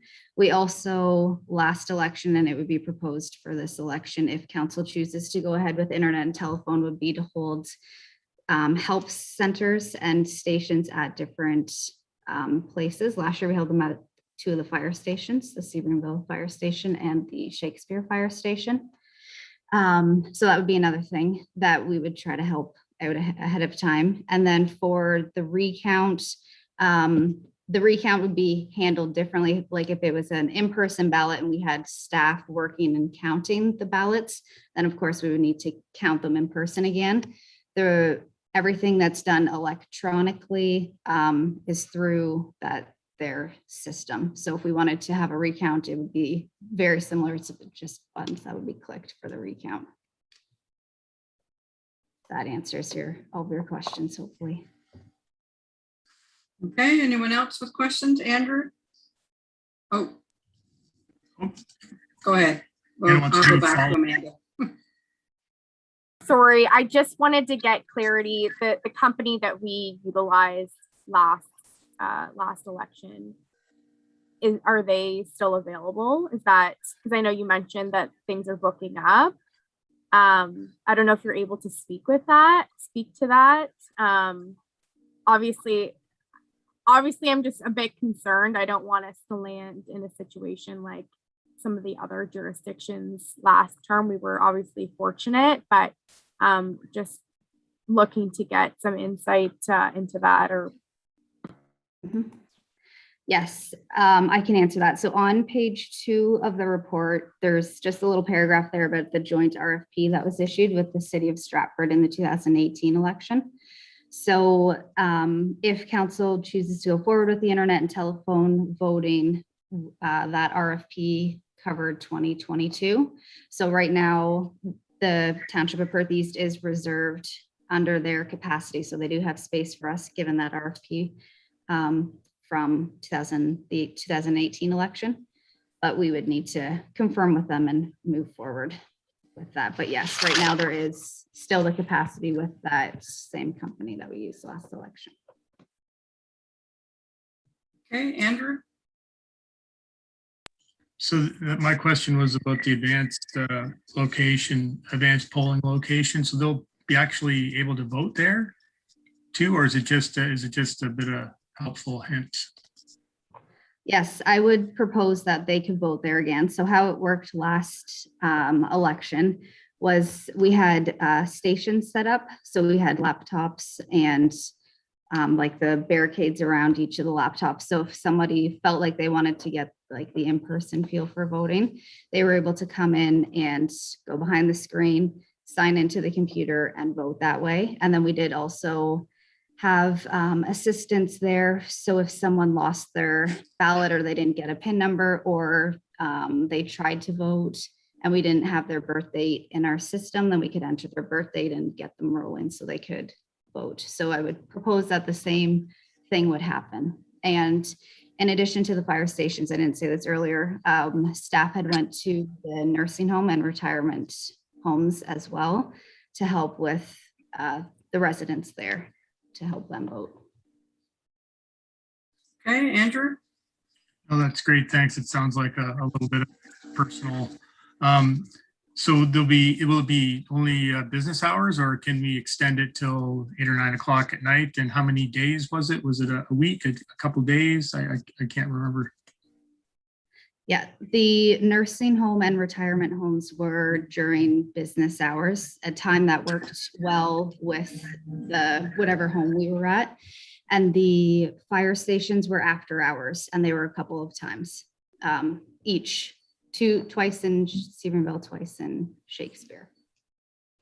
And then, of course, all like 8:30 to 4:30, people could come into the township office as well. That was always an option. Hey, Andrew? And thank you for recognizing the unique turnout last election. I'm hoping we're doing a little more traditional election this time with less controversy, but definitely spiked the graph there on that one. So yeah, I'm just like to say that there are people who felt not excluded, but they were worried, and I'm not sure, maybe they got it figured out. I'll try and remember who that was and touch base with them. Some different generational viewpoints on how voting should be done. And I just want to make sure that they know how to vote. So that'll be up to counselors, I guess, and we can refer to staff. But I know there was some concerns about exclusion last time because of technology. We know from, all the infrastructure, internet stuff, that I can probably see a couple of farms from my window. I'm looking out here where they probably, surprisingly enough, don't have any real good access to internet, right? So hopefully they can, and may not even have a cell phone. So hopefully we can make sure they're comfortable. So thank you. Hey, Amanda?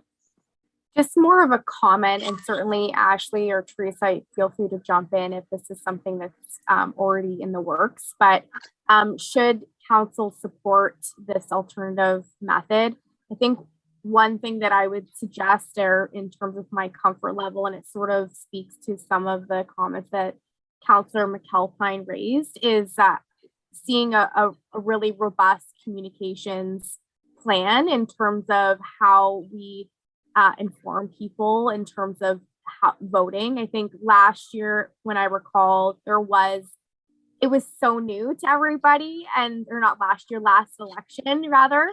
It was so new to everybody that it was a little bit too, in terms of getting adjustment. So it'd be great to see a robust communications plan, and then again, highlighting some of those target people in terms of maybe our seniors and things like that. I think I would feel a lot more comfortable knowing that, that's going out. I know you guys do such an amazing job already on social and the website, but just recognizing that not everybody's always looking on the website or social. So just, again, that's something in terms of my comfort level that I'd love to see, should we move forward in this direction.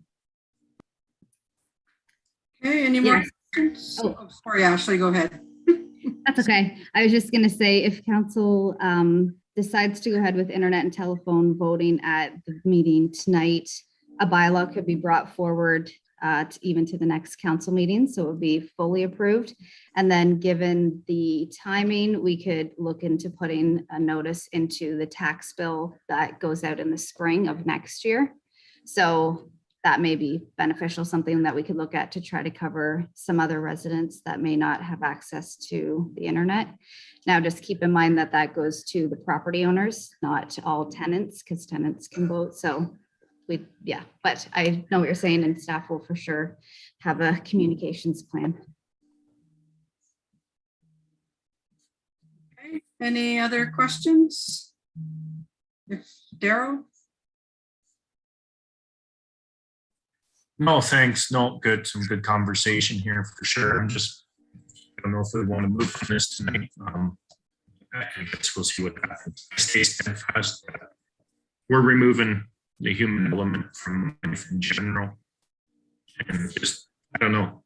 I've had a lot of people say they miss the traditional style voting. You go out, you take the time you meet your neighbor, and we go forward. And I have trust issues with security around the new style with the telephone and the internet. We'll go from there. Thanks. Okay, so we do have oh, sorry, Teresa. Okay, thank you. Having been responsible for the election for 2018, I know in terms of all the research and, it was certainly a change. Comments that we received, there was certainly a lot of community embrace. I know that it was a change, but I think as well, we went over and above in terms of to ensure that there was that accessibility and the ability, like almost running a dual system and an opportunity for people who, in terms of the traditional vote or weren't comfortable with the computer or in terms of voting on by the telephone, that's why we ran that as well. The majority of municipalities that are going with internet telephone voting, that is basically what they provide. Whereas, as Ashley outlined, going and being at the Sebringville Fire Station, being in the Shakespeare Fire Station, having those voting sites at the admin office during that whole vote period as well, and going out into to accommodate in the seniors resident as well, because we felt that we needed to do that. It was a change, and that's what the intention would be for the 2022 election as well. And at the end of the day, I realized that, there are people that aren't comfortable with one way of voting or another, but then there are also people that, we felt that it was one of those that we would bring to have it accessible for everyone. And how are we going to achieve it? And how are we going to get more people out voting? But that's why we try to offer that ability for that in person as well. And if people had, questions or they needed help in terms of the voting or whatever, then we certainly did have those individuals to help. Thank you. Thanks, Teresa. Okay, Amanda? Sorry, one last question, Mayor Eggets. Teresa, maybe I'm just trying to remember. I also thought that the library was also a location, but maybe I'm wrong on that. Was it part of like the advanced polling, or for whatever reason, it's in my head that the library was also a location in addition to the fire halls, in terms of being able to assist people with voting. Is that correct or not? So Amanda, the library, people could go and use one of the computers that were there, and some staff were trained on assisting, but it wasn't set up the exact same as our other stations. Okay, Amanda? So just going back to this communications plan, I think this is why it's really important that we have one, a robust one, just so it's all clear, because I think that'll be important going forward. So thank you very much. Okay, any more questions? If not, we do have a motion that the Council of the Township of Perth East receive the alternate voting methods 2022 municipal election report prepared by the municipal clerk dated August 10, 2021 for information, and that council approve the use of internet/telephone voting as the alternate voting method for the 2022 municipal election being held on Monday, October 24, 2022, and that staff be authorized to execute any agreements necessary to implement internet/telephone voting, and that a bylaw be brought forward to authorize alternate voting for the 2022 municipal election. Are you moving that, Jerry? So moved by Jerry. Second by Amanda. Is there any more comments or questions? All in favor? 1, 2, 3, 4, carried. Okay, the next item is the 2022 meeting schedule. Ashley? Okay, thanks, Mayor Agates. So this is the schedule for 2022. I'll just make a comment because I was asked by a couple members. So the March 8th meeting is not the first Monday or not the first Tuesday in March, but OGRA runs over that weekend now. So it's different dates. So OGRA is from February 27th to March 2nd. So that's why it's proposed to move to March 8th. And then April 19th is right after Easter Monday, but the township only takes Good Friday. So that's why that one didn't move to the Thursday. And then if there's any other questions or comments or concerns, I can answer those. Thanks. Okay, any questions? No questions. The Council of the Township of Perth East received the 2022 schedule for budget and regular meetings of council report prepared by the municipal clerk dated August 10, 2021 for information, and that the 2022 schedule for budget and regular meetings of council be approved as outlined in the attached Schedule A. Moved by Jeremy. Second by Andrew. Any more comments or questions? All in favor? Carried. Anything else, Ashley? Nope, that's everything. Thanks. Okay, thank you. Move to finance. So the first item is the 2022 general insurance. Rhonda, floor is yours. Good evening, everybody. This insurance report is a staff report that outlines the timelines that we have with our current insurance and risk management service provider, AON. And based on the current municipal insurance market and the impacts of COVID, a recommendation is presented to council to extend the insurance agreement to AON for the 2022 fiscal period. If there's any questions, I can answer them or try to answer them. Any questions? No questions. The Council of the Township of Perth East received the report prepared by the treasurer dated August 10, 2021, entitled 2022 General Insurance for Information, and that council extend the agreement for the provision of general insurance and risk management services with AON Reed Stenhouse and Corp for the 2022 fiscal period. Moved by Andrew. Second by Hugh. Comments or questions? All in favor? Carried. And the next is the Millbank Heritage and Art Society donation receipts. Rhonda? Okay, this staff report outlines the request from Millbank Heritage and Art Society to approve their heat pump project as a community organization project. The society is fundraising for this project and would like to issue donation receipts to donors. We've got their application and the Schedule C, the checklist attached for council's information. And if there's any questions, I can answer them, or Becky can answer them. Any questions of the report? See no questions.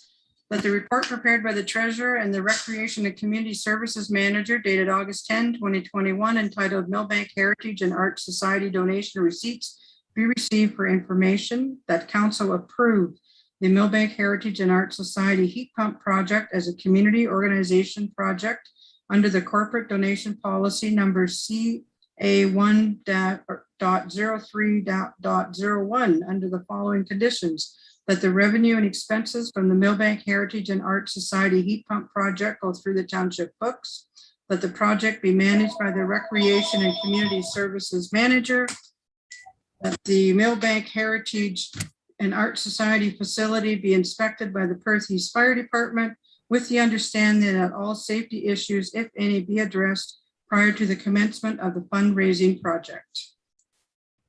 Sorry about my phone. Do we have a mover and a seconder? Moved by Daryl. Second by Jeremy. Any more comments or questions? All in favor? Carried. Okay, anything else, Rhonda? No, that's good. Thank you. Great, thank you. Now we're going to move to Public Works, the boundary road agreement with Wellmont East Hope Road, and Jake. Thanks, Mayor Eggets, and good evening, everyone.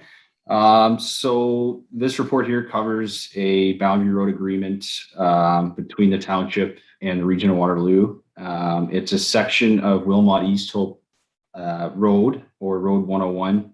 It's only a 110-meter stretch from Highway 78 to Huron Road, or Waterloo Road 1.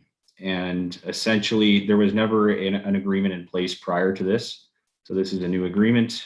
The region has offered to carry out maintenance and also replacement of any right-of-way assets. And I think that is about it. Any capital improvements will be a 50-50 split, so nothing new there.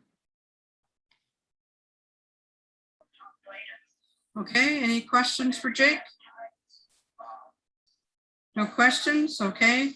So we have the Council of Township of Perth East received the Boundary Road Agreement, Wilmot East Hope Road report prepared by the Manager of Public Works and Parks dated August 10, 2021 for information, and that Council approved giving 3 readings to bylaw 44-2021, being a bylaw to enter into a Boundary Road Agreement, Wilmot East Hope Road with the Regional Municipality of Waterloo. We have a mover and a seconder, moved by Carol, second by Hugh. Any more comments or questions? All in favor? Carried.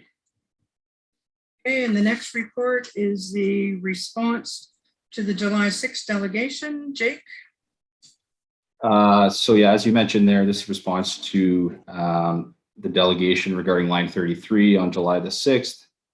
There were a number of concerns presented there from those individuals on 33. So just to briefly cover a couple of them here, one of their first concerns was that it did not incorporate any impact to agricultural traffic. And actually, even though the traffic study was done in February of 2021, the adjustment that was used to make these forecasts was actually used from August of 2019 on line 33. So that would really reflect the agricultural activity at that point in time. And all vehicles would have been incorporated in that count. And one of their other concerns was the adequacy of the road base. Now, we did have a geotechnical investigation carried out there by MTE consultants, and we did follow their recommendations and design recommendations. This was using an increased traffic count to try and project for the traffic that we were going to see. And actually, using these recommendations, the road's structure has a strength value higher than actually required. So in our opinion, there's no real reason to believe there's anything inadequate about that road. Concerns over speed. Obviously, there's a number of concerns over speed from various individuals there on 33. But in order to really get a good understanding of what's going to happen, we believe that we'll have to have the road paved first, and then we'll have an assessment done following to get a real thorough understanding of what we're working with there. Now, they also had some suggestions about stop signs. These actually right out of the Ontario Traffic Manual, they have suggested that stop signs shouldn't be used for speed reductions. So we're recommending at this time that we don't change anything there. To try and minimize some of the speeding concerns, we're going to put up radar signs in both lanes there. And also we've notified OPP of the concerns already. So we anticipate some increased presence there right away. And we're going to let them know when we do have it completed so they can get out there pay some attention right away. Last thing would be just concerns over grading at a couple of intersections. We've done the best we could with what we're working with, being the underground services are fairly shallow and we can only lower the grade so much. So those we've done what we can with, and hopefully they've improved. Okay, any questions for Jake? Andrew? Thank you for the report. I've traveled that a couple times, and it looks very, very well done, as I would expect. You're keeping some water on it, you guys, and trying to keep everybody's happy. And it's raining now, so. But thanks very much for that. I think so. The radar signs, are those the ones we have? We're using, or okay? Yes. I know depending on what the council of the day is and when that happens, it comes time to replace them. Maybe we keep in the back of our minds that maybe ones that can gather data for speed and maybe help us make decisions a little better. I know I'm glad we have the ones we have now, but maybe keep that in the back of our mind that maybe ones that can collect data might be something we could look at in the future when it comes time for replacement. Other than that, thank you for the report. Okay, any other questions for Jake? If not, we have a motion that the Council of the Township of Perth East receive the report entitled Response to July 6, 2021 Delegation, line 33, dated August 10, 2021, prepared by the Manager of Public Works and Parks for information. Moved by Jerry. Second by Andrew. Any comments or questions? All in favor? Carried. Okay, the next item is the HVAC replacement. Jake? This report covers the HVAC unit replacements at the municipal office. It's quotation results. We had three bids that were received. One was about $8,500 cheaper than the others. They're actually a local company out of Gads Hill, and I believe they're kind of new in the business. We've asked around a bit, and we've got good feedback based on their work they've done. So we have full confidence in what they can do there. Okay, any questions for Jake? No, if not, the Council of the Township of Perth East received the report entitled RFQ-PW-2021-02 HVAC replacement quotation results dated August 10, 2021, prepared by the Manager of Public Works and Parks for information, and that confirmed by this resolution, RFQ-PW-2021-02 for HVAC unit replacement at the Township Municipal Office be awarded to Pro Temp Refrigeration Inc. for the quoted price of $31,165, excluding HST. Moved by Jeremy, second by Andrew. So any more comments or questions? All in favor? Carried. Okay, and the amendment to the 2021 budget. Jake? So this report, and Rhonda, certainly feel free to jump in if you have anything to add. But this is a new funding opportunity through the Investing in Canada Infrastructure Program, or ICIP, specifically Green Infrastructure Stream.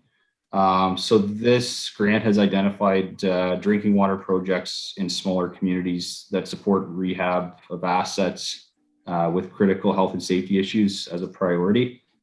So certainly our Shakespeare arsenic treatment project would be eligible for this funding.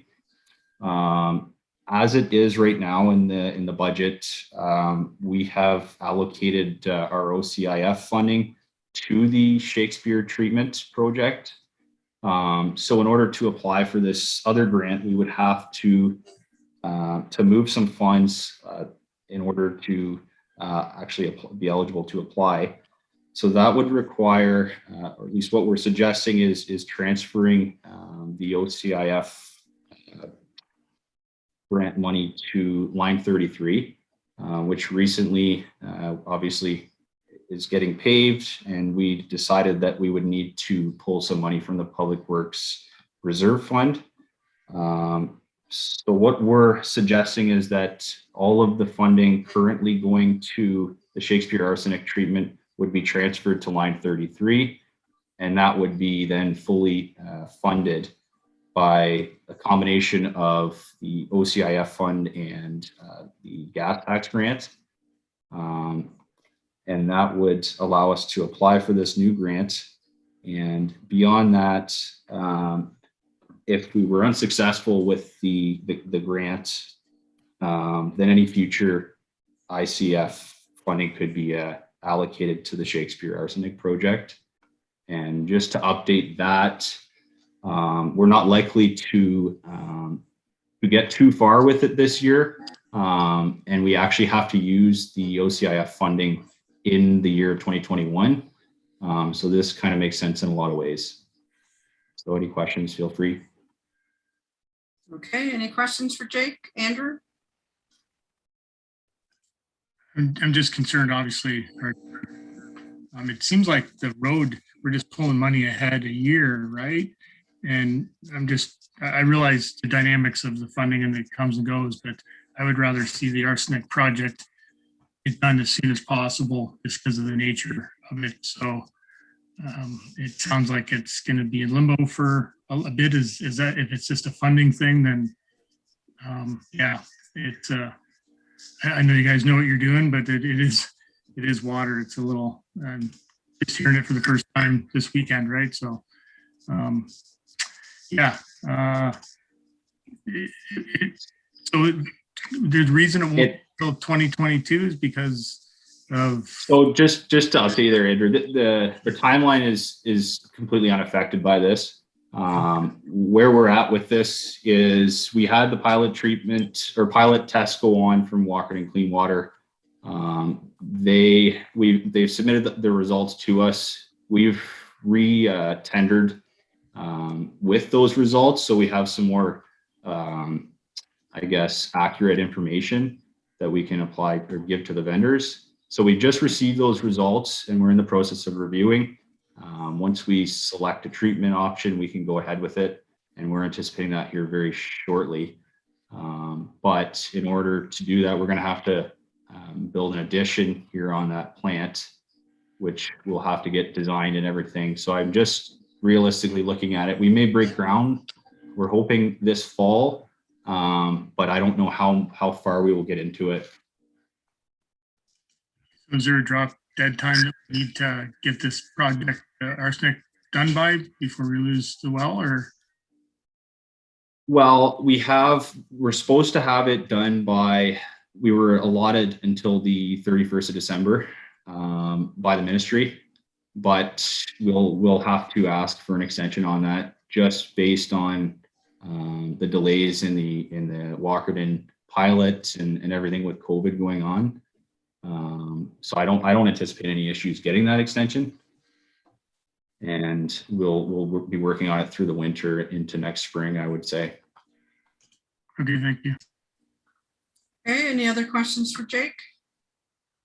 Seeing none, we have a motion that the Council of the Township of Perth East receive a report entitled Amendment to 2021 Budget Grant Funding Allocation dated August 10, 2021, prepared by the Manager of Public Works and Treasurer for information, and that Council approve the proposed budget amendment to transfer $755,678 from the OCIF reserve to the Line 33 capital project, and that Council authorize the submission of an application under the ICIP Green Infrastructure Stream for the Shakespeare Arsenic Project.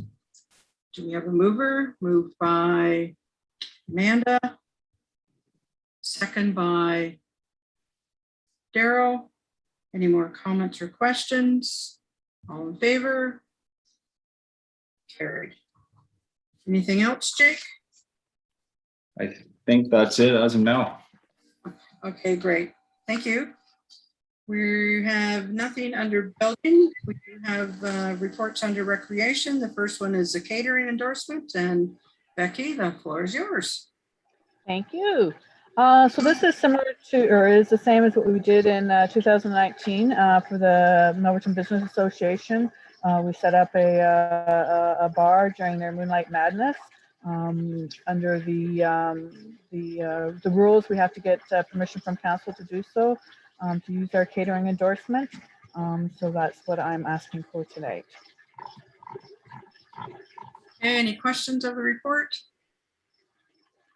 If not, we have a motion that the Council of the Township of Perth East receive the catering endorsement Milverton Business Association report prepared by the Recreation and Community Services Manager dated August 10, 2021 for information, and that council authorize staff to provide bar service for the Milverton Business Association Moonlight Madness event on August 19, 2021 from 6 p.m. to 11 p.m. Rain date is August 28th, 2021, under the township's catering endorsement. Moved by, there we go. Moved by Jerry, second by Amanda. Any more comments or questions? Jeremy? Ron, would you like to come that evening and bring greetings from council prior to the presentation of our pillars of the community? Okay, we can talk about that after. You can tell me what time you want me there and where. Okay, all right. So all in favor of the motion? Carried. Okay, the second thing is the concessions operation. Becky? Yes, so as council is aware, Karen Steckley had terminated her agreement for concession services. We put out a request for proposal in 2020 and then didn't receive any. And then with COVID and that, we just didn't pursue anything further because we couldn't run it anyways. So I issued another request for proposal, hoping that we would get somebody interested, and I did not receive any proposals. So we're at the situation where we have to decide what we want to do with the operations of the concession booth at the arena at Perth. And I gave a couple options there if council wants to consider any of those, or if there's any other ideas. Okay, questions? Daryl? Oh, I read this and have you gathered any other ideas from local municipalities if they've ran into similar issues? Like, do any community involvement groups? Like, I know like the Lions or anything like that have a member who would come and operate one of our booth. Is that common or uncommon? Yeah, that has been done. Trying to think, there is one. Is it Lucknow? I think Lucknow, maybe. I did send out the request for proposals to the local service groups to see if they would be interested. So they were aware of it. It's not real common that happens anymore. It's consistent throughout most recreation community centers with people having or struggling more and more to operate their concessions. Some have gone to simply offering the vending machines. Some continue to operate themselves and you know, do the best that they can. So it is, I think the big thing is with, you know, a lot of communities now have your Tim Hortons, your local franchises that, you know, they'll stop in and get their coffee and that before they head to the arena. It is unfortunate though that that Karen left us. I tried to talk her into to extend to creating her own franchise and having another outlet, because it's certainly for people that are, you know, coming right from work to the arena and not being able to feed themselves or their kids before or after hockey is certainly not providing a good service for the community. But yeah, it comes at a cost. Okay, Jerry? Yeah, so looking at option 2 for Becky there, have you you're comfortable with your own staff? So a couple questions. Would this be current staff or would you have to hire additional staff? I would assume it would be the current staff, and fewer hours, so be it, and less inventory, but at least there'd be something there. Your thoughts on that? Yes, we would, the administrative assistant would look after all of the inventory and that sort of thing and scheduling staff. However, we would have to hire all new concession staff because we don't have anybody on board to do that part of it, so. Okay, Andrew? And we'll go back to Daryl. So can we do like a hybrid of 1 and 3? Just do the vending machines and spark some interest with another request for a proposal there. And yeah, I know Shakespeare does. There's a cost sharing agreement. Whoever runs it, say it was one of the hockey groups or whoever, they would be able to fundraise somewhat for their groups. Is that possible in this case? Or I know with Shakespeare, well, when there's no COVID, they're making money off the booth, and it's a pretty good thing. So I would suggest 1 and 3. I wouldn't give up on getting someone interested in it, but. Mm-hmm. The only, I'm not sure how Shakespeare operates, but I wouldn't want to have kind of a different group in there every week. You know, if you had minor hockey operating at 1 month and somebody else another month or that sort of thing, only because you're dealing with proper training for the use of the fryers and the cooking equipment and that sort of thing. You want somebody consistently in there. Yeah, I'm not sure.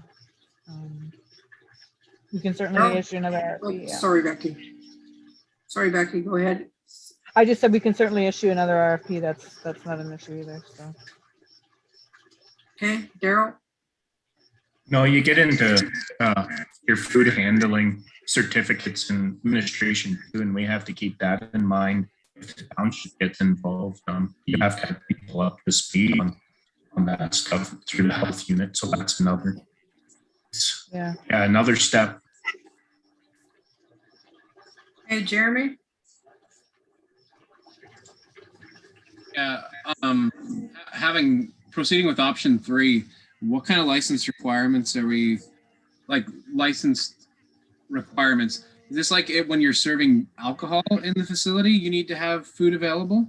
And how many times would that be affected? Like, are we talking that we couldn't be running any hockey tournaments or evening games where the bar could be open upstairs? Like that can't exist anymore? We run into a few issues there, being anytime you have you're serving alcohol, you're supposed to have food available. So in some instances, what we have done, for example, if we're having bar service in the dressing room at a 10 o'clock rental, we have a hamburger and a hot dog with buns available. So if it came to it that somebody needed to have a feeding, our rink staff could do that. Ideally though, you want to, if you're having a tournament, you want to have food consistently available throughout the duration of that event. But that's how we've been kind of getting away with it for those one-offs when we have bar service in dressing rooms. It's just to have it available. So a microwaved hot dog is what they would get. Right, and I mean, I can't say for sure how many hours of the year that actually happens, but if you have the Thursday night league or whatever, and then you've got a few tournaments going on throughout the year, that's a considerable amount of revenue we'd probably lose if we had no booth, right? Correct. All that alcohol revenue. Correct. And maybe they just don't run the tournament because they can't have alcohol there then. Yeah. Okay, anyone else? Jerry? Well, it sounds like we may as well issue the RFP again. We have so many new people within the boundary of Milverton. Certainly someone would come forward, but I think we should issue it again. And you've got some things in the vending machine, I think, Becky, or update that for what little you have. Yeah, in the meantime. We certainly can do that. Yeah, we certainly can top up the vending machine so we have something. Right now, as long as everything goes according to plan, our first ice rental will be September 11th. So if we're doing another RFP, we probably wouldn't have anybody on board at that point in time, but we can certainly put stuff in the vending machine so that we have something. Okay, so you want to make that a motion, Jerry, that you do option 1 and 3? Sure. Okay, and do we have a seconder? Amanda?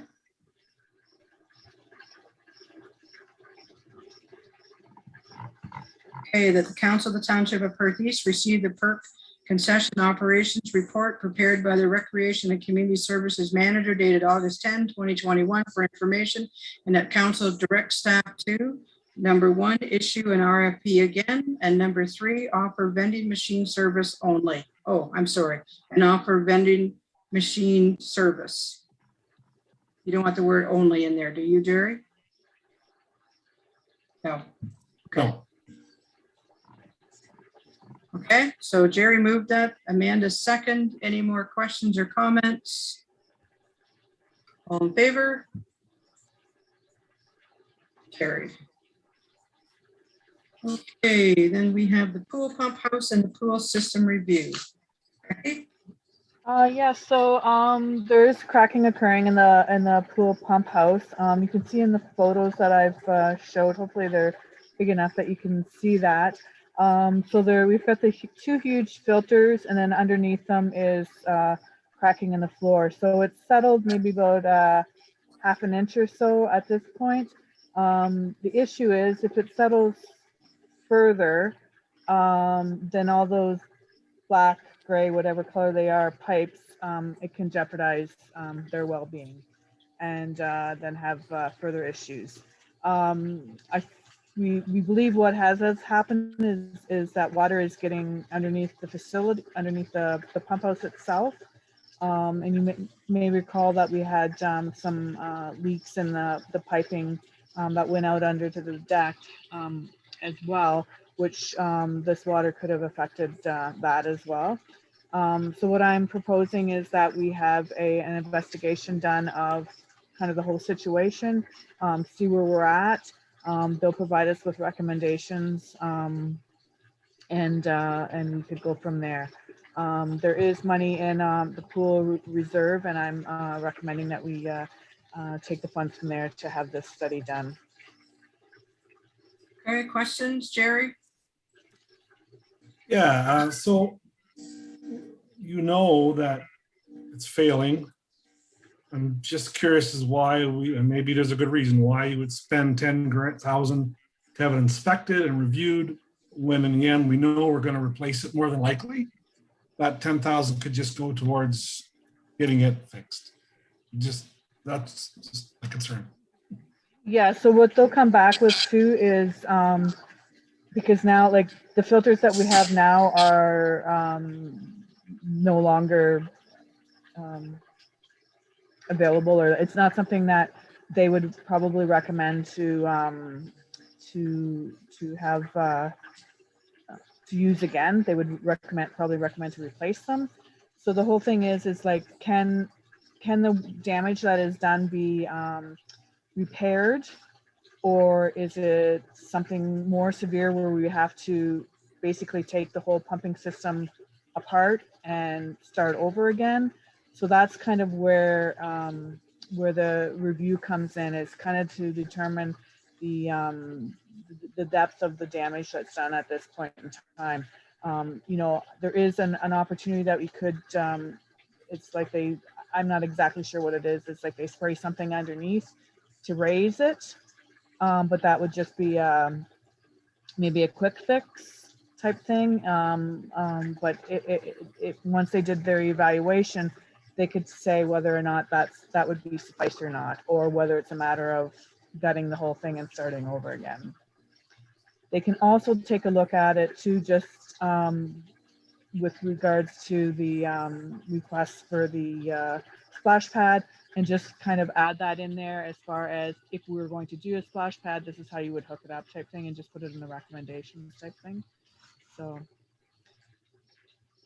they'll also look at the shell of the pool itself to verify the lifespan left with that. I think it's just going to give us a lot of information about what we actually have. Okay, any other questions? Andrew? Sorry, the comments I just heard, I'm looking at the recommendation. It doesn't say anything about, I don't believe it says review, inspect a pool pump house, pool system. So that's the physical pool or just the system that is for the filters. It would be both. Yeah, and all encompassing. Doesn't really say anything about, yeah, it seemed, I'm looking at a lot of zeros here. Where will this be paid from? The money we put away for asset management planning, or if we need to do these repairs? And it's kind of like Councillor Smith's idea of let's just, concrete issue if we can, or because is there any problems with the filtering? Is there been any symptoms noticed that it's not doing its job, or pump failures or water leaks on the piping, or is there any? No, not. Yes, we have had a pipe leak already. So we've had to look at that already. And then with this sinking, like I said, if it sinks further, then the filter system is going to drop and then bust basically everything. And then we've got even more issues. It would be the cost of the review would be come out of the pool reserve fund, which there's, I think, Rhonda, $66,000 there now. It's, again, the pool's 26 years old too. So without doing some sort of a review, even just to say to fix it, they're going to have to come in and examine it to figure out what they got to do to fix it. So we're going to pay for it either now and find out what needs to be done, or just if we hire someone and just say fix it, they're going to have to charge us to look at it to determine what they need to do to fix it. I don't know if that makes sense, but well, no, I this is kind of what I do for a living a little bit. I'm just trying to narrow it down to what we actually want to repair, what we want to fix. Of the undetermined splash pad and the pool itself, that I think those should be separate items. This project should stand on its own, repair the broken concrete basically, and if possible, keep the existing equipment, right? So that's what I would put my hand up for tonight. I don't really have a question. It just seems to have gotten broad, and maybe I didn't understand the resolution, but I'd like to just keep it. Clearly the concrete's settling for sure. We need to look at that 100%. We don't want any more damage, but I'd like to just keep it in that scope myself. So if that's the intent, I'm all for it. yes, that is. Sorry, Becky. I just said yes, that is. Thank you. Okay, any other questions? Amanda? Just going back to some of the comments made about getting it fixed, and I understand Becky's raised some good points in terms of, we want to get a sense of what needs doing. But I just look at, like if you're wanting to say like central air in your farmhouse, which is what we're doing at home, you can get quotes from companies and they'll say, this is how much it's going to cost. Here's the options. And that's like a service that I understand is like, whether you decide to go with that or not, that's like, I don't want to say a free service, but that's like part of their business. So, but maybe because we're a municipality, that's different. I don't know. I just, I'm sort of, I'm sort of leaning towards Councillor Smith's comments about it'd be great to be able to put that money towards actually just fixing what needs fixing. But I do also understand it is like a little bit nuanced, given the age of the pool and things like that. But I don't know if there's any insight in terms of like, if that process would be different in any way, if that makes sense. I'm not sure if people are really following what I'm saying, but I'm just trying to get a sense of like, if you were to get a quote, companies would come and do a quote, right? It doesn't cost you anything, right?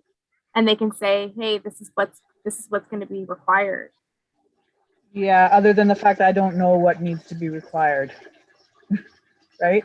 So I don't know, because, and the other thing that we're struggling with right now is we have no pool drawings. From 2000 or from 1995, we have no drawings. We don't know where the lines are going or anything, which makes it very difficult for people to come in and take a look at this thing, not knowing where everything goes. So they kind of have to determine those things as well. Right. Thanks, Becky. That certainly reveals some additional information that I wasn't aware of. Okay, Daryl? No, it's unique for sure. And these water parks are complex more than anybody realizes. And I understand what Becky's asking here. We need to get a hold of this where we're at. She needs a review. She needs an engineer in, and we can look at this, sit back, and go forward from there. I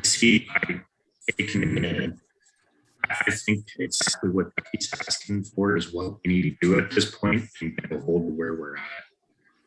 Thanks. Okay, anyone else with any questions? Jerry? So yeah, if there's any opportunity within this 10,000 that the company who's ever going to do it could offer, it'll be X amount to pull the cement. It could be X amount. Give it a ballpark. Would be nice to have that. Oh yeah, that's for sure. For sure, that would be included. Awesome. Sorry. Okay, so we have a motion that the council of the Township of Perth East receive the pool pump house and pool system review report prepared by Recreation and Community Services Manager dated August 10, 2021 for information, and that council direct staff to have a review and inspection of the pool pump house and the pool system completed at a cost of $10,000, and that the cost of the review be paid for through the pool reserve. Do I move her in a seconder? Moved by Amanda. Second by Jeremy. Any more comments or questions? All in favor? Carried. Okay, anything else, Becky? No, that's everything. Thank you. Great, thank you.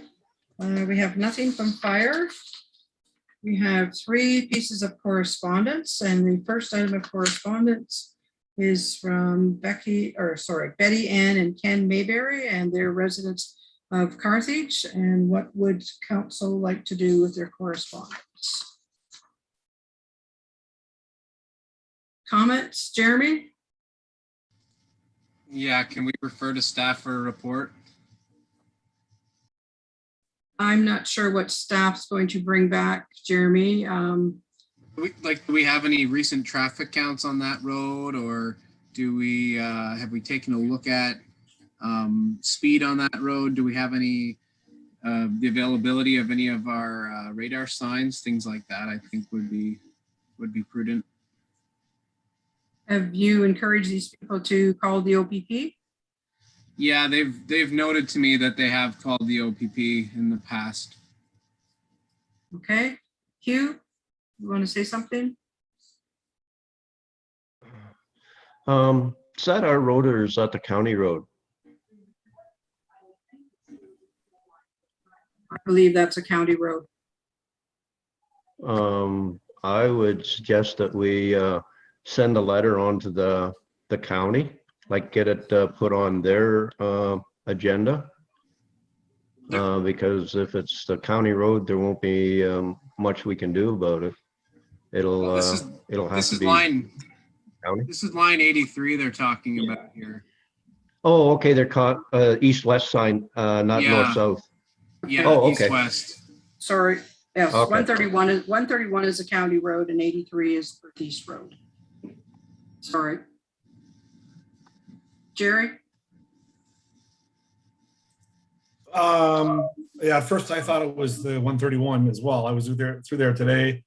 all 60 ahead, 60 starts are visible. I'm just on Google Maps and I can see the 60 just to the west of the letter, the people who wrote the letter of their house, and the sign is there, the 60 sign, it's clearly visible, mind you. This was taken in June 2013. So I'm not sure if the 60 sign is gone, but the signage I think is there. Yeah, Jerry, I could jump in there. I drove out there this morning actually in both sides of the highway, and all the 60 signs are there and visible, and 60 head signs are there and visible. Okay, so what does council wish to do?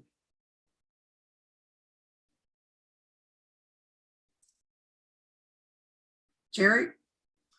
Yeah, we have another one of these coming up. So again, the OPP, we're going to reply back as always. Have our citizens call the OPP as often as they can if they see someone going by. I know it's sometimes hard to do. You feel like you're telling on someone, but you need to do it. I'd like to help them somehow, but in my mind, I think everything's there for the traffic to obey the signs. So I think we receive it for information, and let the citizens know that from the police. And I'm not sure what else we could do. We could also have staff, Teresa or myself could contact the OPP as well and ask them to patrol that area more often. If you would like that we could. Yes, absolutely. That would be great. Put that in the motion as well. They encourage the residents to contact OPP and have staff contact the OPP as well. Does that work? Or you want something different? No, that sounds good. Thank you. Okay, so does someone want to move that? Andrew, and second by Amanda.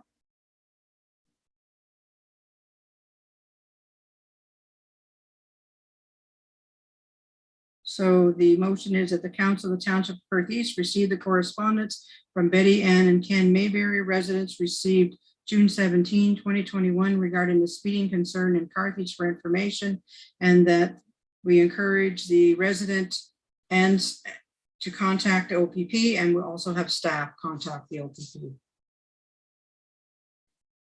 Okay. All in favor of that?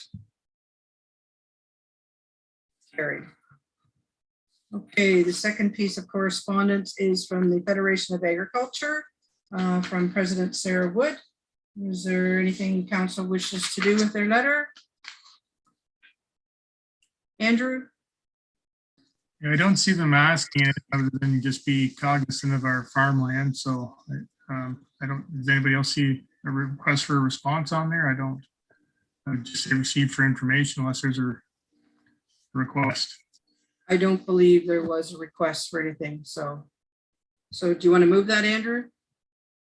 Okay. And do we have a seconder? Daryl?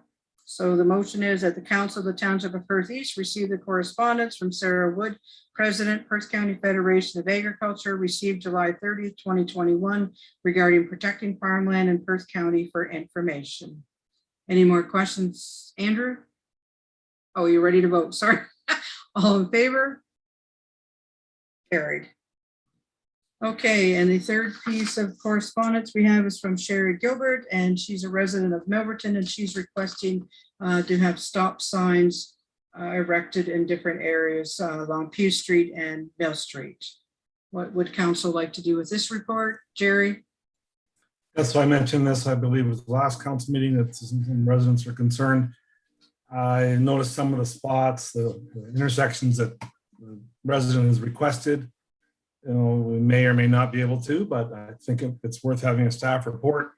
I talked about the speed, especially on Pew Street going east down into the new subdivision. That's a real concern. If you look at page 343 of the resident's letter, going down the last one at Pew Street East in St. Mary's. That goes into heads back into the newer part where, we have traffic flowing they come off the main and 131 there and come up Pew Street, and they're flying to get back in through there. So yeah, we'll get nice to get staff to come back with something, whether it is stop signs, whether it's speed bumps. I see a number of villages around that have put up and I don't know what the proper names are, word for it. There are speed signs in the middle of the road on the yellow lines. I know we don't have yellow lines in the streets within the village. Those are great. You can hit them as well, then they'll bounce back up. But those are kind of, I think those are nice traffic calming. But yeah, looking for a report. I would hope that we can come up with something. Okay, Jeremy, did you have something? Yeah, Jerry, I probably drive by there, well, a lot every week, but St. Mary's and Pew, is that a two-way stop right now? Or is that just a one-way? You only stop coming up St. Mary's, right? Or do you have to stop coming from the east as well? Coming from the east as well. So it's a two-way stop out of 3. Yeah, yeah. Okay. I wonder why that is. That's strange. Okay, so let's go with this. The Council of the Township of Perth East received the correspondence from Sherry Gilbert, resident, received July 29, 2021 regarding requests to install stop signs along Pew Street East and Mill Street East, Milverton, for information, and that staff bring back a report on this. Are you moving that, Jerry? Moved by Jerry, second by Jeremy. Is there any more questions or comments? All in favor? Carried. Okay, we are now to council and committee reports. My meeting log is there. Is there any questions where I've been for the month of July or what I did? No questions. Okay, a land division. And Jerry touched on this earlier. The easement for Tim Hortons was approved at land division. And also, if you remember, a few meetings ago, we had Mr. Ross McTavish outside of Milverton. He was asking for an addition onto his property to put on geothermal, and that was granted to him at land division as well. And the other thing was Perth East sent a letter in asking for the public meetings to return back to the county, and that is going to happen. So that's, oh, and another thing we're going to do at the county, on the county roads where there's schools located, we're going to install a school zone maintenance speed. So there'll be a post with flashing lights, and when school is in or there's something going on at the school, these lights will flash and the speed limit will be reduced. And this is all county roads in Perth County. Does anyone else have any reports that they wish to bring forward at this time? No. Okay, so I need a motion to accept my verbal reports. Moved by Jeremy, second by Daryl. All in favor? Carried. Okay, then we have bylaws. We have bylaws read a first and second time. We have 8 of them. 4121, authorized signing the extension of the agreement for the fire services. Bylaw 4221, to appoint building inspectors. 4321, to designate community safety zones and amend bylaw 22-2019. We have bylaw 44-2021, authorized signing the agreement with the regional municipality of Waterloo for the maintenance of the boundary roads. Provisions bylaw number 112-2021, to provide for drainage works known as South Branch of the Northern Municipal Drain 2021. We have bylaw 206-2021, to a bylaw to amend bylaw 30-1999. And this is part of lot 15, concession 11, Mornington Ward. We have bylaw 207-2021, a bylaw to amend bylaw 30-1999, concession 7, part lot reference plan. This is in Newton. That was on the agenda tonight. And bylaw Number 226, 2021, a bylaw to amend bylaw 30, 1999, and this is in Millbank. So we need a mover and a seconder to have them a first and second reading. Moved by Amanda, second by Daryl.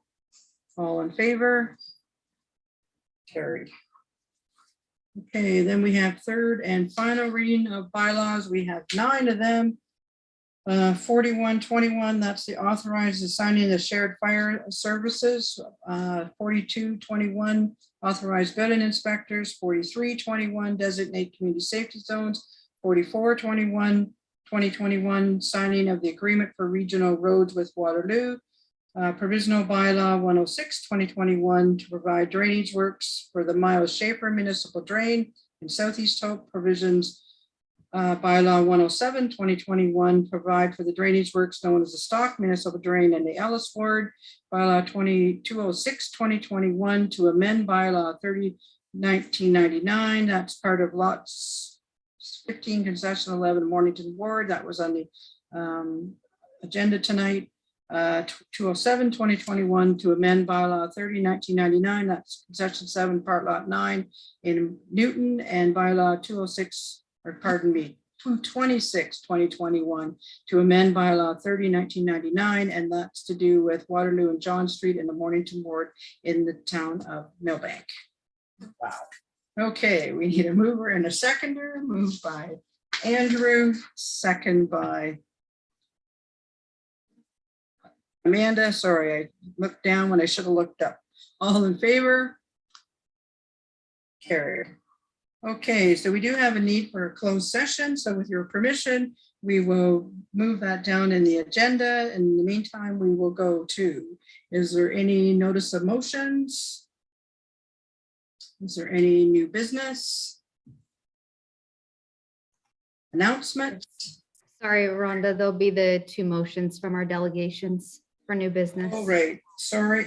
Yes, I'm just rushing myself here, aren't I? Okay, so we have 2 motions from our delegations. The first one is the Council of the Township of Perth East received a presentation from Tyler Sager, Manager of Legislative Services / Clerk, and Sean McCoy, Legislative Services Coordinator, County of Perth, Joint Accessibility Plan, Annual Status Update 2020, Perth East, for information. Do we have And Rhonda, if I can just add to that motion. Okay. For a moment, please, before you ask for a mover and seconder. That Perth East Council approved the Joint Accessibility Plan Annual Status Update for 2020, and that staff be directed to post the Joint Accessibility Plan Annual Status Update 2020 on the Perth East website. Okay, we're going to add all Ashley said. I'm not repeating it. We have a mover to do that. Moved by Amanda, second by Hugh. All in favor? Carried. Okay, and the second motion we have for the delegation is that the Council of the Township of Perth East received the presentation from Rob Lightfoot, Chartered Professional Accountant, BDO Canada LLP, consolidated financial statements and trust fund statements for the Township of Perth East for information, and that the 2020 financial statements for the Township of Perth East be accepted as received. Do we have a mover for that? Moved by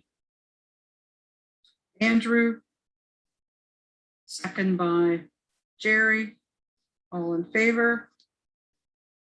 Carried. Okay, so we do have a need to go into closed session. I'm going to read that resolution, and then we're going to take a 2-minute break. And then Sorry, Mayor, I keep interrupting you now. Can we just have a motion to extend curfew until 10:30 before we go into closed? I think it might just be a little rushed if we have a break there in between. Thanks. Okay. Great. Okay, so we need a motion to extend curfew to 10:30. Okay, so if we could have someone move and second that. Moved by Amanda and Hugh. All in favor? Carried. Okay, now the motion for closed.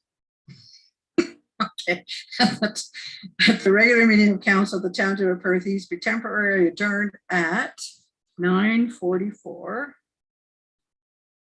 Permit the holding of a meeting in closed session for the purpose of personal matters about an identifiable individual, including municipal or local board employees' HR matters. So I can have a mover, moved by Hugh, second by Jerry. All in favor? Carried. Okay, so thanks everyone else for coming tonight. Great to see everybody. Stay safe, stay healthy, and we'll see all of you later. And council members and Teresa and Ashley, we're going to take a 2-minute break. Just time to stretch your legs and run around the kitchen, and then we'll come back and go back at it. And there is a different Zoom thing for you to come in on for the close. Okay, so we'll see you all in 2 minutes. Thanks. Good night, everyone.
Okay, so we need to come out of closed session. Council of the Township of Perth East rise from the closed session and reconvene to the regular meeting of council at 10:11. So that moved by Andrew, second by Daryl. All in favor? Carried. Okay, so now we have a motion that the Council of the Township of Perth East approves the reclassification of the Recreation and Community Services Manager from grade 11 to grade 12, retroactive to April 1, 2021. Moved by Amanda, second by Jeremy. All in favor? Carried. Okay, we have bylaw number 45, 2021, being a bylaw to confirm the proceedings of council of the Township of Perth East at its regular meeting held on August the 10th, 2021, be read a first, second, and third time. Moved by Jeremy, second by Jerry. All in favor? Carried. And that the meeting of council be adjourned at 10:13. Moved by Amanda, second by Andrew. All in favor? Carried. Okay. Great night. Good to see everyone. Thanks for coming, and we'll see you all later.